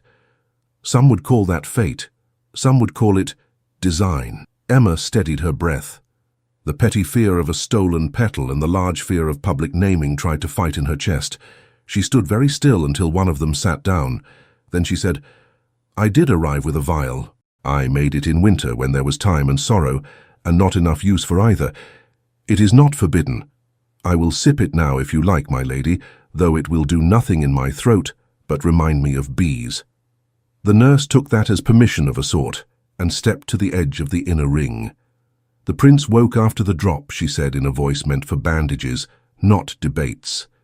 He drew breath and looked at the window as if he had never seen one. "He has done better each day since. We have weaned him from barley water to broth, from the bed's edge to the threshold. When he smells certain cups now, he turns his face." "What cups?" Dr. Hawthorne asked, quick as a shunt. The nurse swallowed. "The ones that smell too sweet," she said. "Eyes on the Queen, not on the doctor. The ones like pear tarts that should not be in a sick room." Dr. Hawthorne's jaw flexed, and the muscle jumped once like a fish. "Your Majesty, the nurse is tired. The senses deceive with lack of sleep. I require order, not innuendo." The Queen did not look at him. She looked down the hall as if trying to find a thought she had mislaid 10 years ago. Then she said, "Bring my son." There is a particular sound a room makes when it understands it is about to be asked for a different sort of attention. Benches rubbed across stone. People rose and sat and rose again. The footman entered with Arthur between them. He walked without hurry, every step a lesson. He had a man's body and a newborn's care. The light from the high windows made his hair look darker, and his skin paler. He was not dressed in ceremony, only in clean linen and a coat that had been taken in by inches, and then by patience. He did not seem afraid of the room. He seemed to be reading it. He looked at the Queen first. It was instinct. He looked at Emma next. That was not. The hall is a hard place to put tenderness, but sometimes it settles anyway. Emma's hands wanted to reach without moving. She put her fingers flat against her skirt and kept them there. The nurse guided him to a chair set slightly below the dais. He lowered himself with care and something like pride. Dr. Hawthorne stepped to the fore, a small glass in hand. "Your Majesty, a draught for calm. Excitement taxes the heart. The prince must not be overstimulated." Emma's stomach turned. The nurse's eyes flicked to the glass and flinched, so small a flinch it could have been a shadow. The scent did not reach Emma. It reached the prince. He drew his head back a fraction, a surprised animal's motion. The Queen's gaze went to her son's face, then to the glass. She hesitated. People who carry whole nations hesitate less than anyone. When they do, the world moves. Emma found her voice and stepped forward into a silence that feared to be broken. "Your Majesty, may the still room brew a tea of lemon balm instead? A familiar thing. The draught can wait. Let us see whether the room is too much for him before we silence what he feels." Dr. Hawthorne did not look at Emma when he answered. He spoke to the Queen. "Disorder will kill him by degrees," he said. "So will certain orders," the nurse said very low, and the sound barely reached the dais. The Queen lifted a finger. "We will have the balm. Then, if necessary, the draught." "Doctor." "Hawthorne, you may stand ready. Miss Linwood, fetch it." The room let out a collective breath that made a sound like cloth shaken once. Emma moved. She handed the task to the undermaid at the still-room door with a whisper, and came back, not wanting to be absent when truth chose what corner to enter by. Arthur looked at the high windows. He looked at the banner with the lion. He looked at the place where the Queen's hand rested at the edge of the chair. He looked at Emma, and the corner of his mouth moved again. She wanted to say the word. She waited. The tea came in a plain cup. No lace, no gold. The nurse held it. Emma held the saucer. It was ridiculous, the number of hands this small thing required. They were careful for him.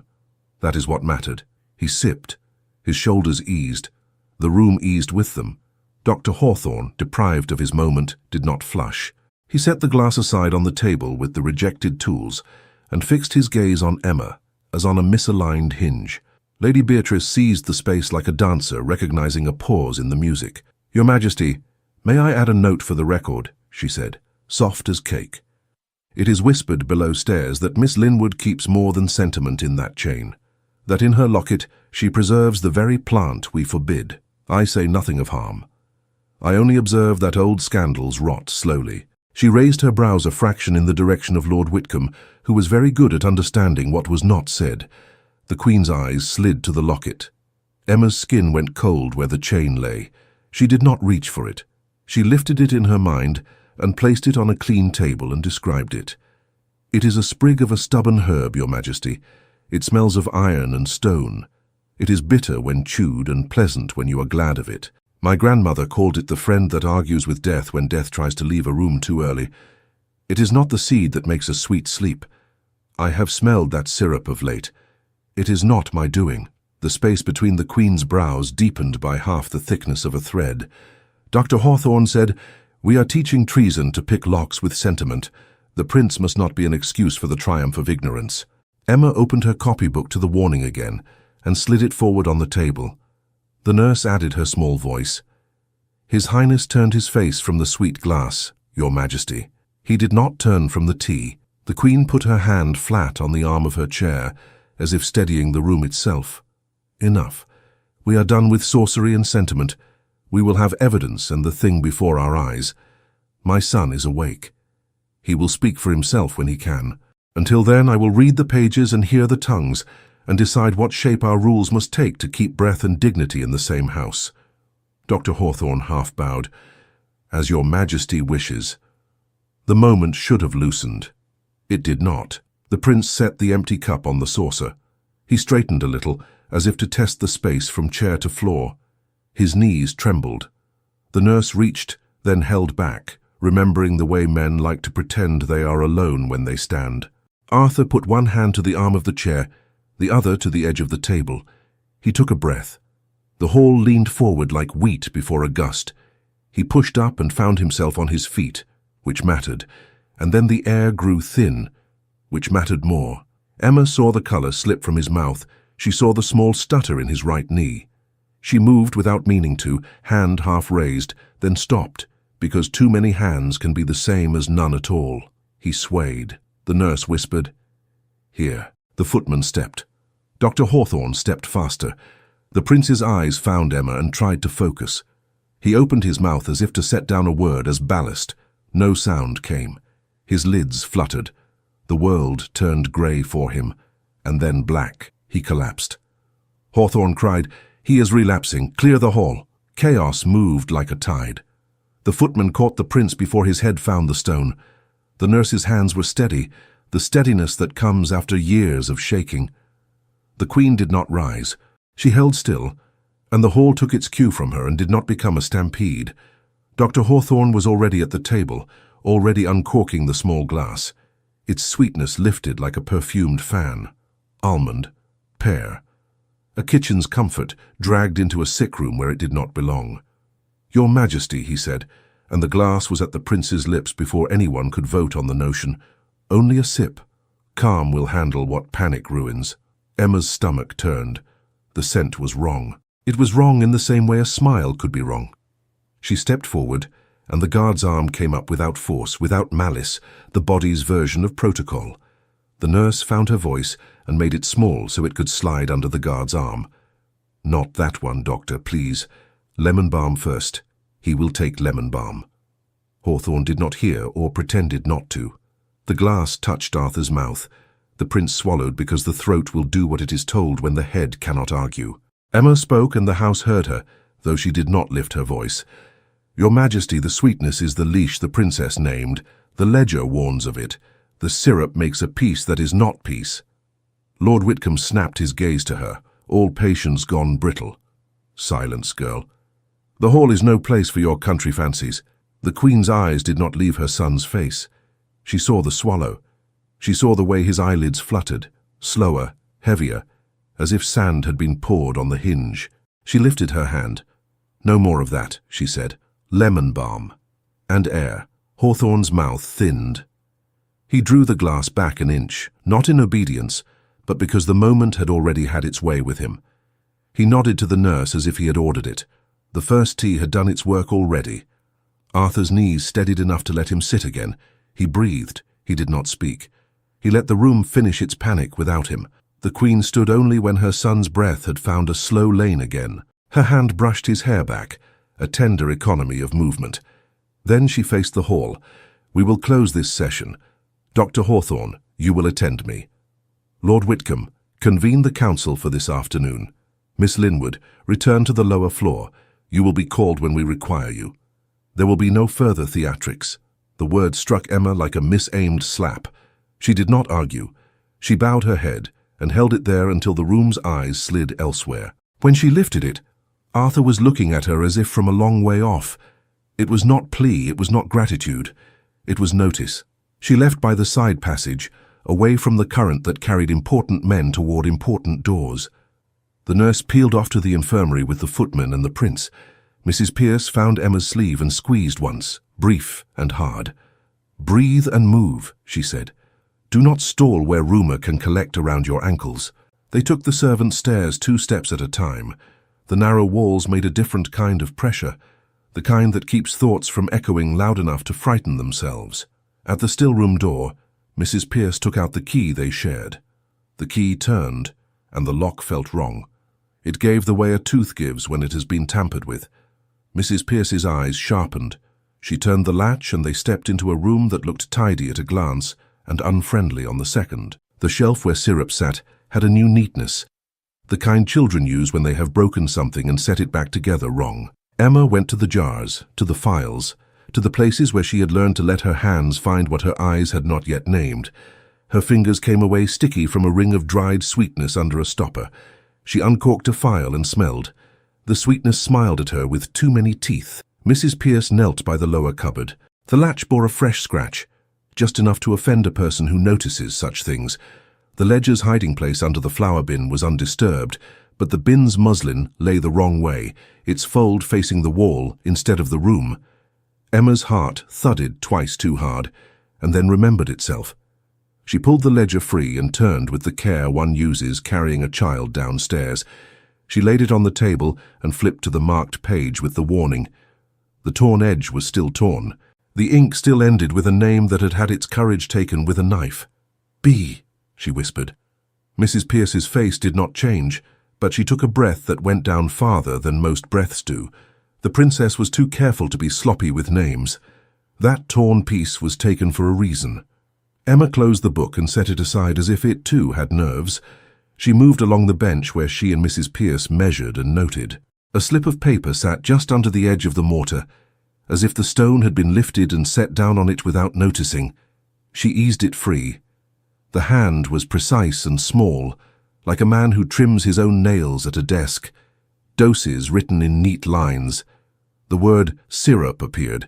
The measures increased and decreased as if someone adjusted them the way a ship's captain trims sail. The signature was not a name. It was an initial. P.H. Emma felt cold at the base of her skull, the place where fear puts its hand when it wants to turn ahead. She did not say the name aloud. Saying would not make it truer. Footsteps ran in the corridor outside the still-room. Not the ordinary hurry of kitchens, the tight rhythm of duties that wear boots. Mrs. Pearce looked up like a hound that has decided the rustle is not a rabbit after all. "Take this," she said, and slid the slip of notes into the seam of Emma's copybook. "Do not tuck it in the ledger. Do not make our enemies' work tidy. Keep your own notes on your person. Hide nothing under flour again." Emma obeyed. She tucked the copybook under her apron, the string biting a little too low into her waist. She set the ledger back under the bin and turned the muslin the right way. The footsteps reached the door. It opened without a knock. Lord Whitcomb filled the frame as men who make a habit of occluding light do. 2 guards, formal but not cruel, flanked him. "Miss Linwood," he said, "the council will hear your explanation this afternoon. Until then, given the volatility of the household and the proliferation of unsanctioned substances, I find it prudent to have you confined." He held up a hand before Mrs. Pierce's mouth could do the sensible, dangerous thing it wanted. "This is not punishment. This is precaution. The optics require it." "Optics is a word for mirrors," Mrs. Pierce said, weary and unafraid. "Mirrors often tell the truth to those who avoid windows." Whitcomb's mouth gave a movement that could not fairly be called a smile. "Be that as it may, Mrs. Pierce, rules are what we have when truth goes missing under flour." He gestured. The guards stepped in, the soft clink of their buckles the only apology offered. Emma stared at his face and listened for the piece of humanity that might move if one pressed the right spot. She heard none. She looked at Mrs. Pierce, and the old woman's eyes told her to keep her chin. So she did. "If I am to be confined," Emma said, "I would like to fetch my Bible and my shawl. And a pencil." "A pencil," Whitcomb said, amused. "To write your witch receipts? To write my measures so I do not forget them while you decide what names to call them," she said, and expected the blow that did not come. He flicked his fingers in permission. 2 minutes. "Then the guards will escort you." They did not walk her up toward heaven. They walked her down, past the bins of potatoes, past the barrels of ale, past the door that led to the well, past the place where rats are invited to leave their arguments at the trap. The air cooled and thickened. The house's heart beats loudest below where no one can accuse it of making a fuss. The room they gave her was not a prison cell, not exactly. It was a storage chamber emptied of its former purpose, swept with a gesture aimed at appearances. A stool, a narrow cot, a small window high up with glass like misremembered water. The door had a bolt. The bolt had a habit. Emma set her shawl on the cot, with the dignity one gives to a feast, laid on a cracked plate. She set her Bible next to it. She kept her copybook under her apron, and did not ask to put it anywhere else. Lord Whitcomb stood in the doorway and gave her a look that tried to be kind and landed only near it. "If you are as innocent as you say, Miss Linwood, you will have your hour. If you are not, you will have your—" He let the word trail because finishing it would have made him complicit in ugliness, and he was careful to keep his hands clean of anything that did not polish. Mrs. Pierce had followed to the corridor's mouth and was held there by a guard who did not relish his work and did not shirk it either. "Child," she said, her voice a low bell, "I will carry your book in my mouth if I must. Keep your wits like a knife in your pocket. Do not show it unless you intend to use it." Emma nodded. She sat on the cot and placed her hands on her knees so they would not do something foolish like reach for a bolt and test it. Whitcomb nodded once, as if a ledger had been closed neatly. "Guards," he said.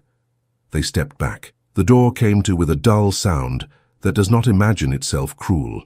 In the quiet that followed, Emma heard a small new noise. She thought at first it was a mouse, then she realized it was her own breath, learning the shape of a confined room. A moment later, something else scratched at the edge of hearing. She tipped her head. Fabric against wood in a narrow passage. A ribbon snagged where the stone meets the frame. She stood and looked up at the high window. On the sill, caught and held by a splinter, a shred of silk had lodged, pale as a petal. She reached up, stretched her fingers, and it fell into her palm. The color was the exact shade Lady Beatrice favored when she wished to appear innocent and only achieved attention. Emma closed her hand around it and felt the shape of a plan form in the empty space where fear had been. There was movement in the hall again, heavier this time, a different rhythm. A man who carries keys knows his own importance and lets the sound of it announce him. Emma slid the ribbon under the mattress. She put her back to the wall and watched the door. By order of the council, Lord Whitcomb said from the far side, "Emma Linwood, you will be confined until judgment." The door swung shut. The bolt fell. The key turned. Night dragged its cool hem along the stones. Emma learned the pattern of the guard's steps by listening to the floorboards breathe. The small window gathered a square of moon and laid it high on the wall where she could not reach it. She held the pencil Mrs. Pierce had smuggled to her and wrote the day into her copybook, the way sailors make maps of coasts they cannot yet land upon. Footsteps shifted. 2 voices, not one. The metal murmur of keys. The bolt moved with the softness of a man who does not want to hear himself betray his duty. She stood, heartbeat steady because she told it to be.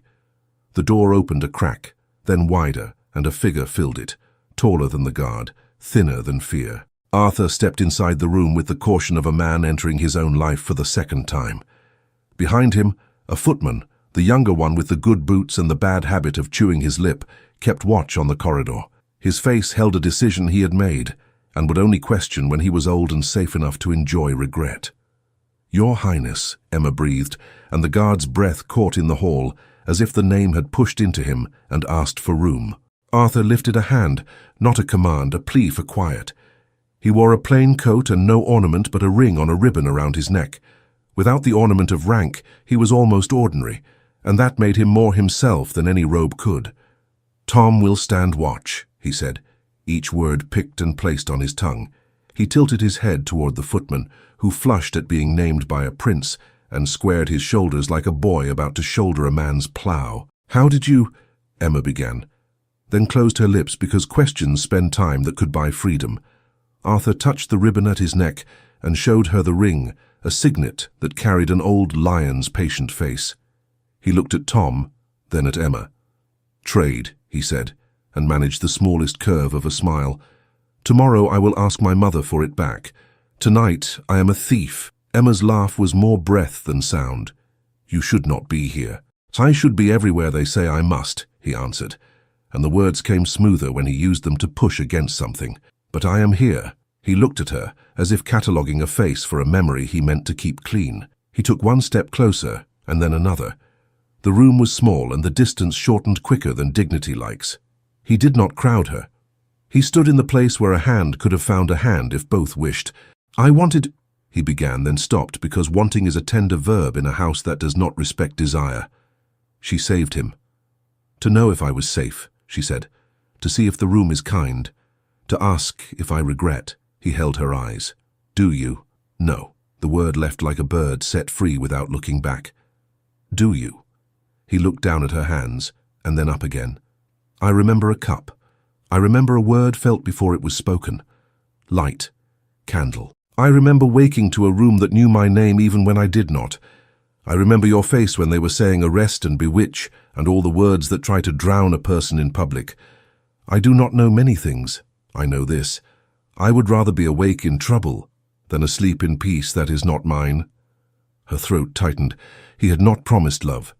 He had promised a kind of companionship harder to keep, truth in a room built of performance. He reached one hand toward the chain at her throat and stopped a breath away, asking with the halted gesture. She moved a fraction, enough, and he touched the locket lightly, as if it were an egg with a live thing inside it. His fingers found the place where the petal was missing. He looked at her and then at the locket again, not with shock but with a steady curiosity that made questions decent. "Someone took what they did not understand," she said. "A petal is small, but theft is theft.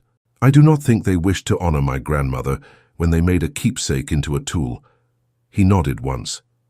"Beatrice," he said, trying the name to see if it fit a hole in his memory. "B. The ledger." He frowned, the same small frown that came when a word hid behind a hedge in his mind. He looked past her toward the wall, as if sound could be coaxed into form by patience alone.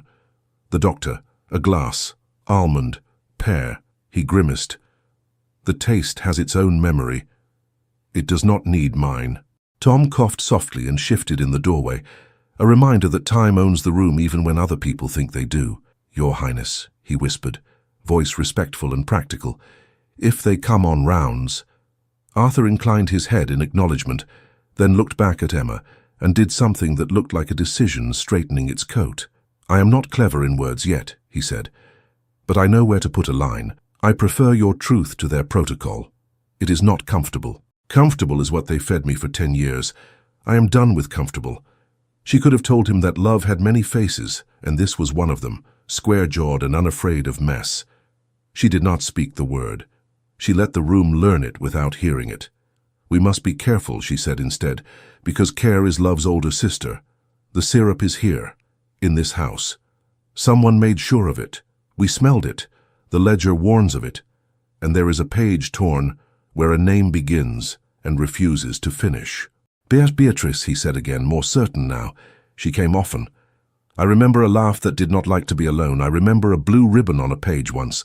He put his palm to his temple and made the smallest sound of frustration at his own mind's unwillingness to move faster. "It is enough," she said. "We do not need the whole road in our pocket to begin walking, and we have something else. Mrs. Pierce is looking for what is missing." As if conjured by the sentence, there was a hush and then a whisper of fabric at the far end of the corridor. Tom whistled once, the note a bird's, not a boy's, and the steps hushed themselves more. Mrs. Pierce slipped through the door like a thought that had kept itself tidy enough to pass unnoticed. "You thieving child," she said to Arthur without bowing, which was its own kind of love. "You will give your mother back her ring, and then you will bring her something worth more than rings." She produced from within her apron a folded square of rough paper made thinner by time and handling. She held it as if it were a fragile bone. Emma's breath caught. The missing leaf. Mrs. Pierce nodded once, stitched into the lining of a certain lady's reticule. Poor stitchery, if you ask me. Pride is a lazy seamstress. I unpicked it while she was telling a story she liked too much to look down. I stitched the hole with better thread than her maid has seen in years. Let us hope she never learns how to look. She unfolded the paper on Emma's cot, away from the damp of the wall and the draught from the door. The ink had held. The hand was the princess's, as sure as a path in a garden she had walked each morning. "Beware the sweet sleep from bitter seed," it read again, and below it more. "The syrup binds a body to stillness, while the mind moves like a moth behind glass. Do not mistake a quiet house for a peaceful one." A line below in later ink, tighter with haste. The princess had added names. PH assists as if in duty. BV supplies from the private stores with complaints that perfume her speeches. I do not trust their alliance. The letters sat on the page like people in a row, small but undeniable. P.H. Beatrice Vale. Arthur steadied his hand on the edge of the cot. He took the names as if they were weights meant for his palms and not burdens meant for his back. He closed his eyes once. When he opened them, they were clear. "We will show this," he said, "in the hall, not whispered in corners, not sent by notes that can be misunderstood on purpose. We will put it in my mother's hand, where all can see and watch who flinches and who does not." Emma nodded and reached into her apron for her copybook. She slid the slip with PH's measured doses beside the princess's hand. The difference in the scripts made a harmony that told a single story, she added from her memory. The scents, the hours, the moment the glass touched the prince's mouth and the eyelids grew heavy as night falling where it does not belong. "We must have the files," Mrs. Pierce said.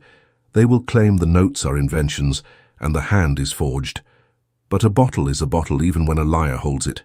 Bring one that smiles too sweetly, and even a counsel will taste the wrongness." Emma shook her head. The still room was stirred today. "They have tidied their chaos and left our accusation with nothing to point to.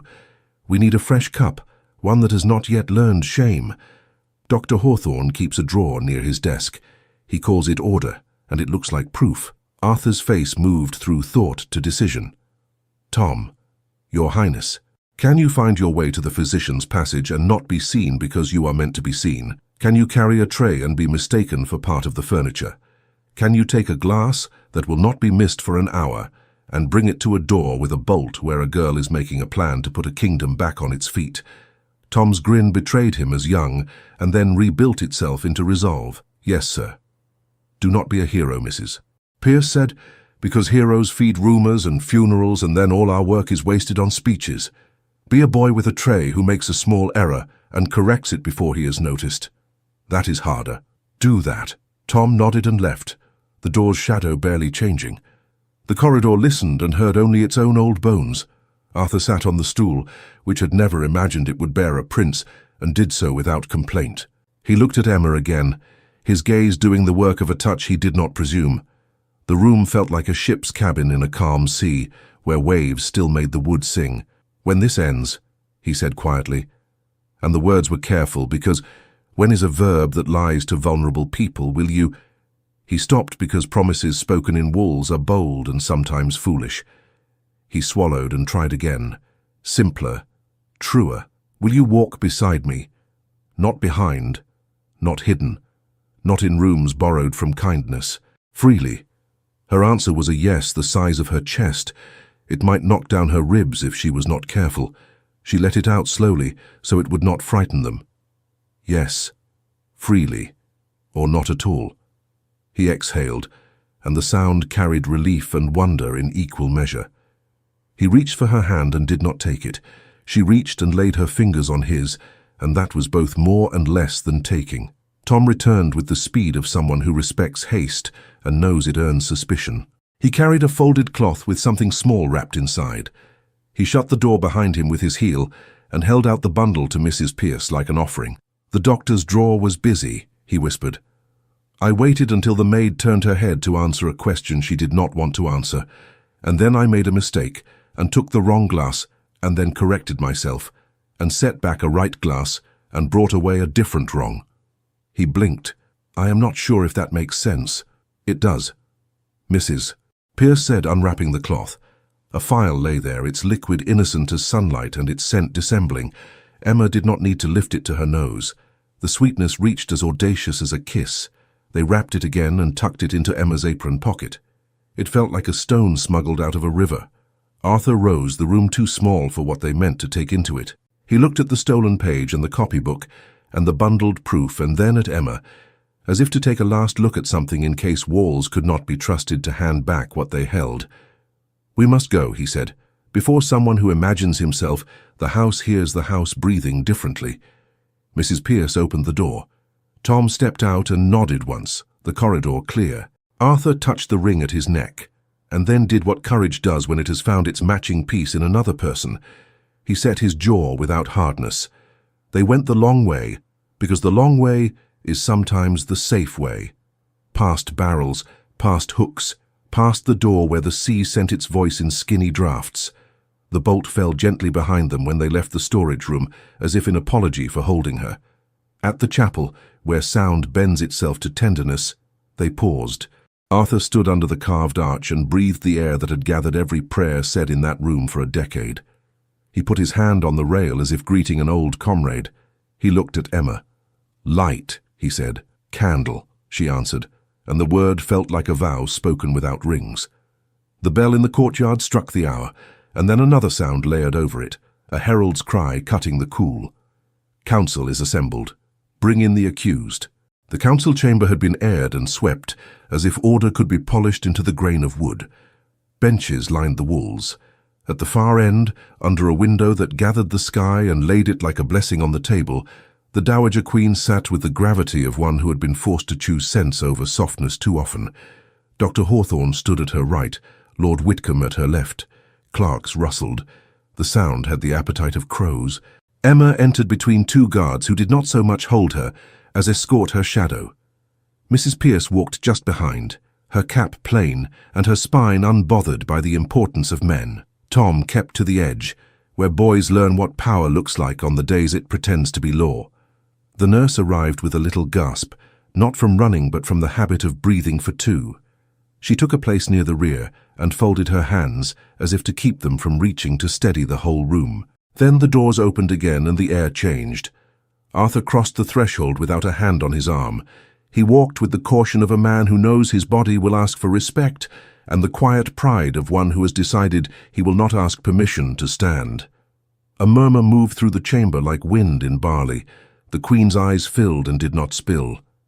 "Your Highness," Lord Whitcomb began, rising a fraction as if the act might be contagious, "the Council is grateful for your presence. We sit to determine whether Miss Linwood's conduct constitutes a danger to the realm's order." "We sit," the Queen said, "because truth is a guest that will not be made to wait on the stair. Proceed." Mr. Ellis read the charges as if they were weights he did not enjoy lifting. Dr. Hawthorne stood with his hands at ease, and his disdain folded small enough to fit in a pocket.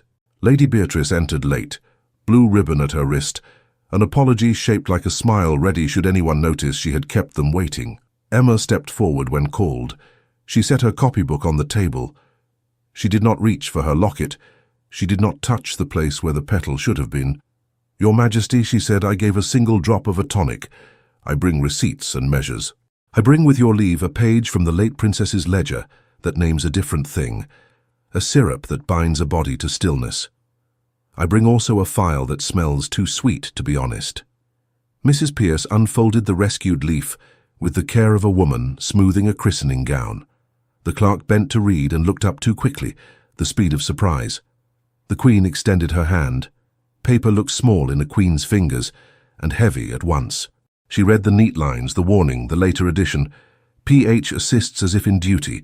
BV supplies from the private stores with complaints that perfume her speeches. I do not trust their alliance. Dr. Hawthorne did not flinch. That is not the princess's hand, he said mildly. It could be any lady's diary. People embellish their tragedies to make them more interesting. Emma slid the slim slip of doses beside the page.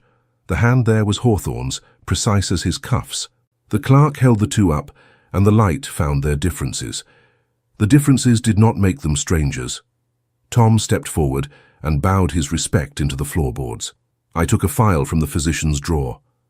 I am guilty of stupidity, not malice. It smells of almond and pear. We found it wrapped in Miss Linwood's pocket because we brought it to bring here. He flushed at the pronoun and stood in it anyway.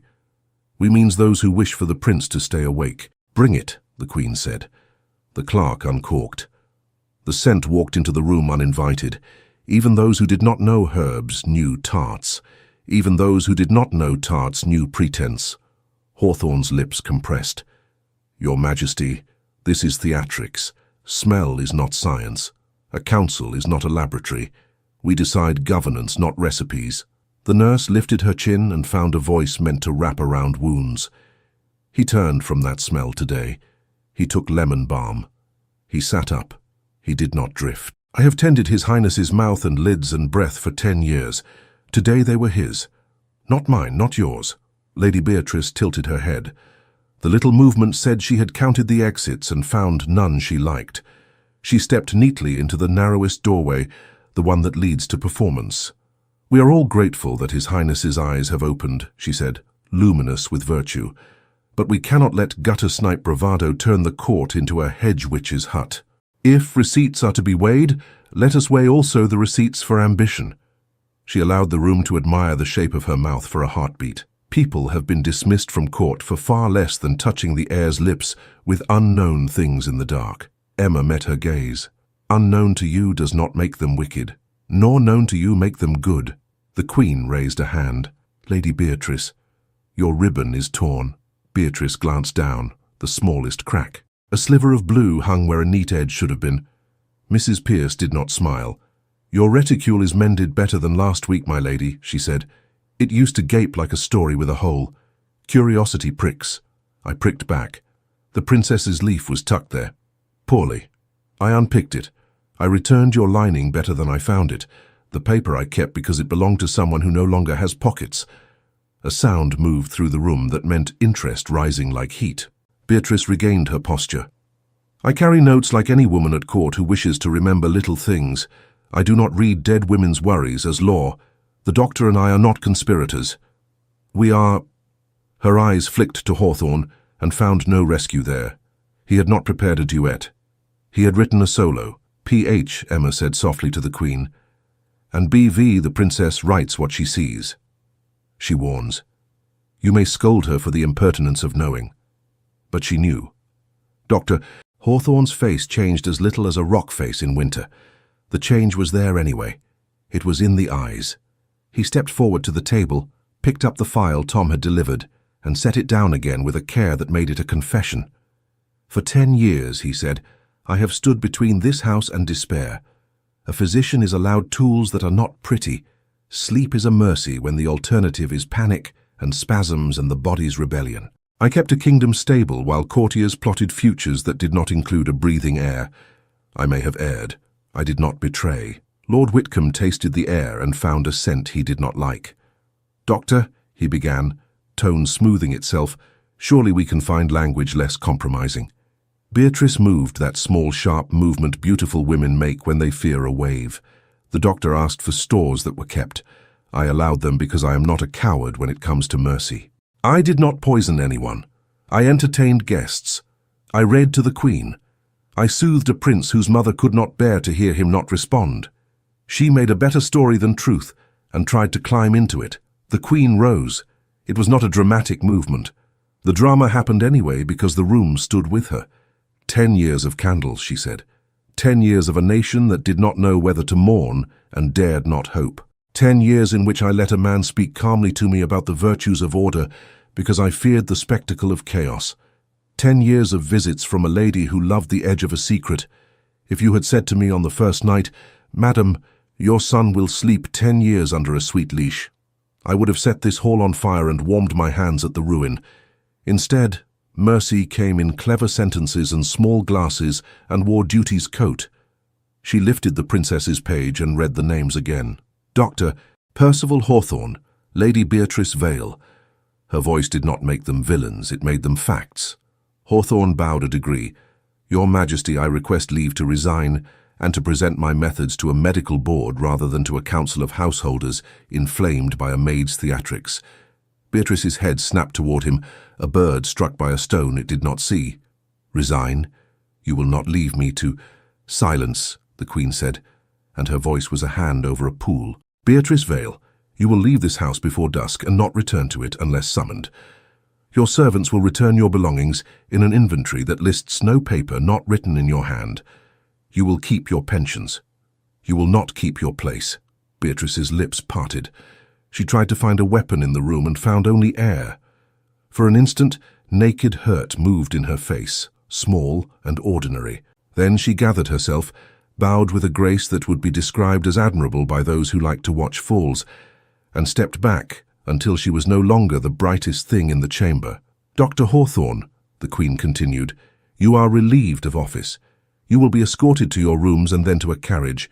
A magistrate will receive the files, the drawer, your notes, and your resignation. You will have your hearing. It will not be on your terms. Hawthorne inclined his head, as if the news were a course in a meal he had not ordered but intended to eat politely. Your Majesty.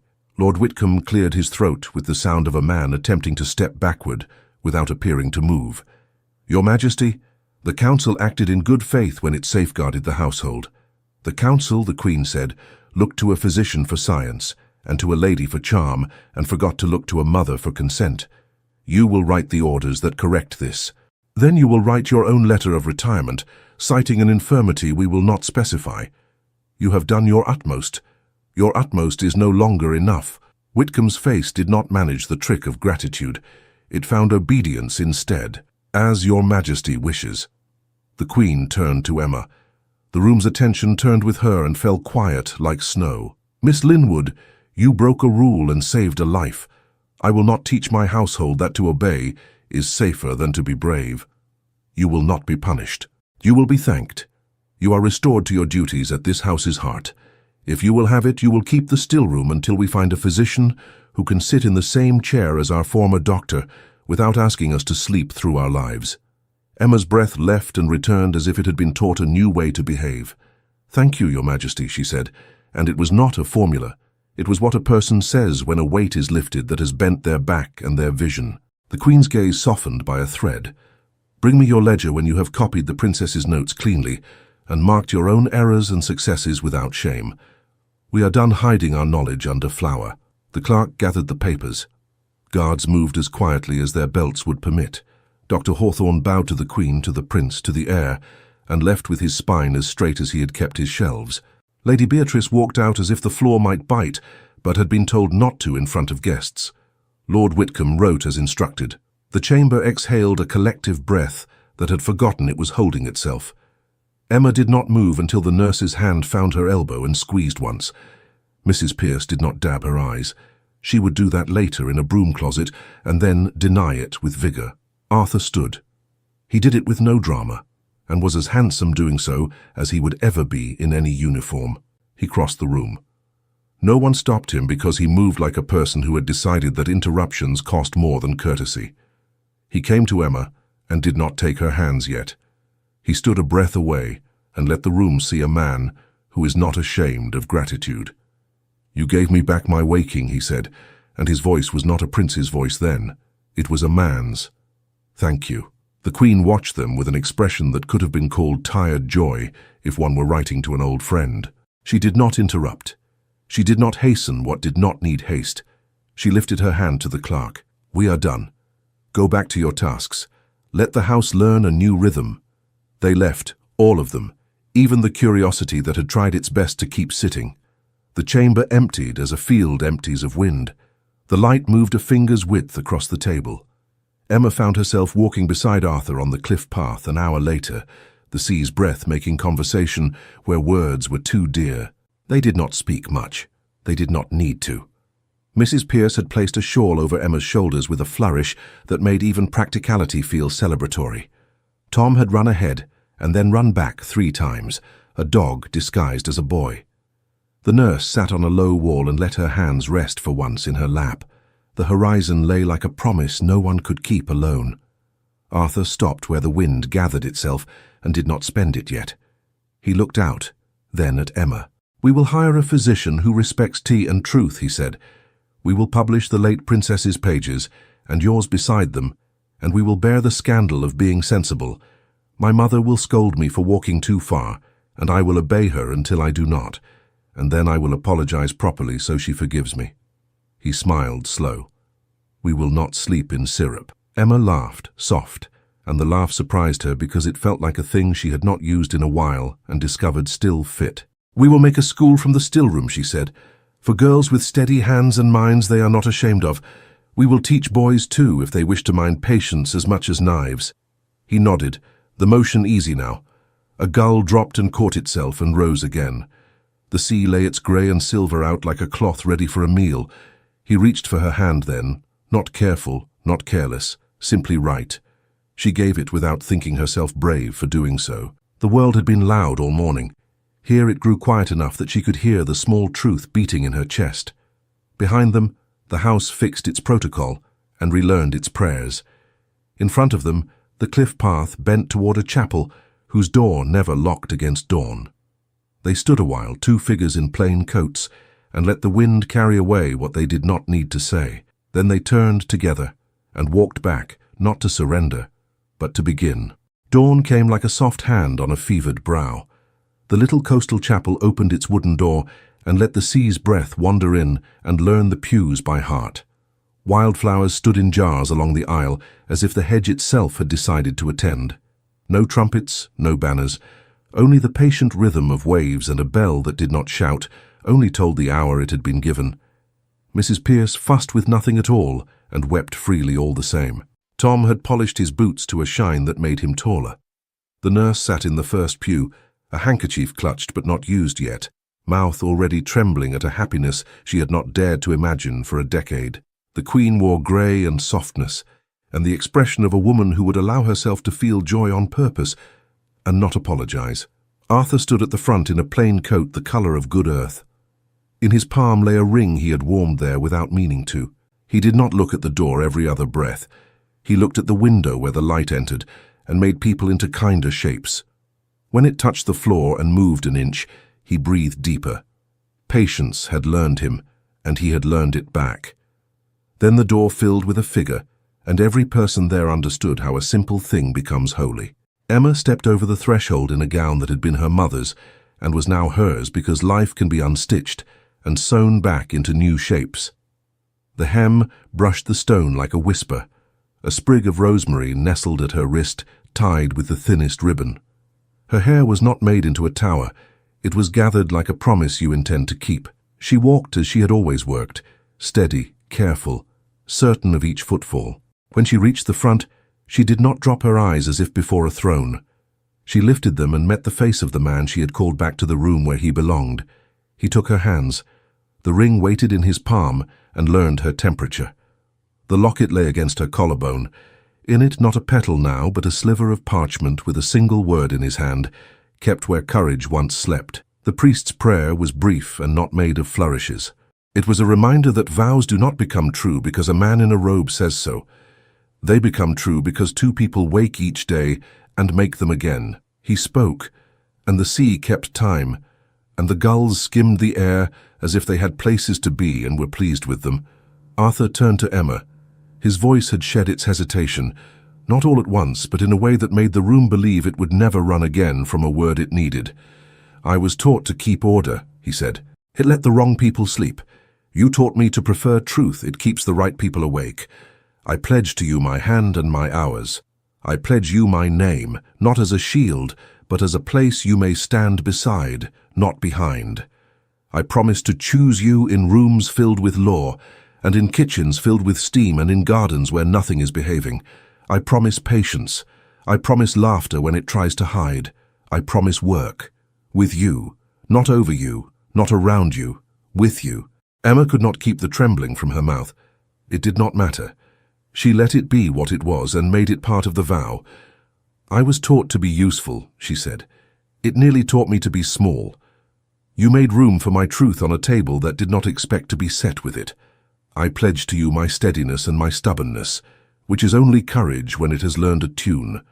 I pledge the still room of my mind. I pledge my hands and their measures. I promise to speak when silence would keep me clean but make us false. I promise to listen when words try to run faster than sense. I promise work. With you. Not under. Not above. With. He lifted the ring. He slid it onto her finger. It moved there as if the finger had been made knowing a circle would one day rest there. She took another ring from Mrs. Pierce's palm, warmed by tears and the old woman's fierce joy, and set it on his hand, which had held so much and was only just learning not to hold the past too tightly. Arthur turned his head toward the window. He looked at the square of brightness and at the candle by the rail. He smiled, small and real. Light, he said.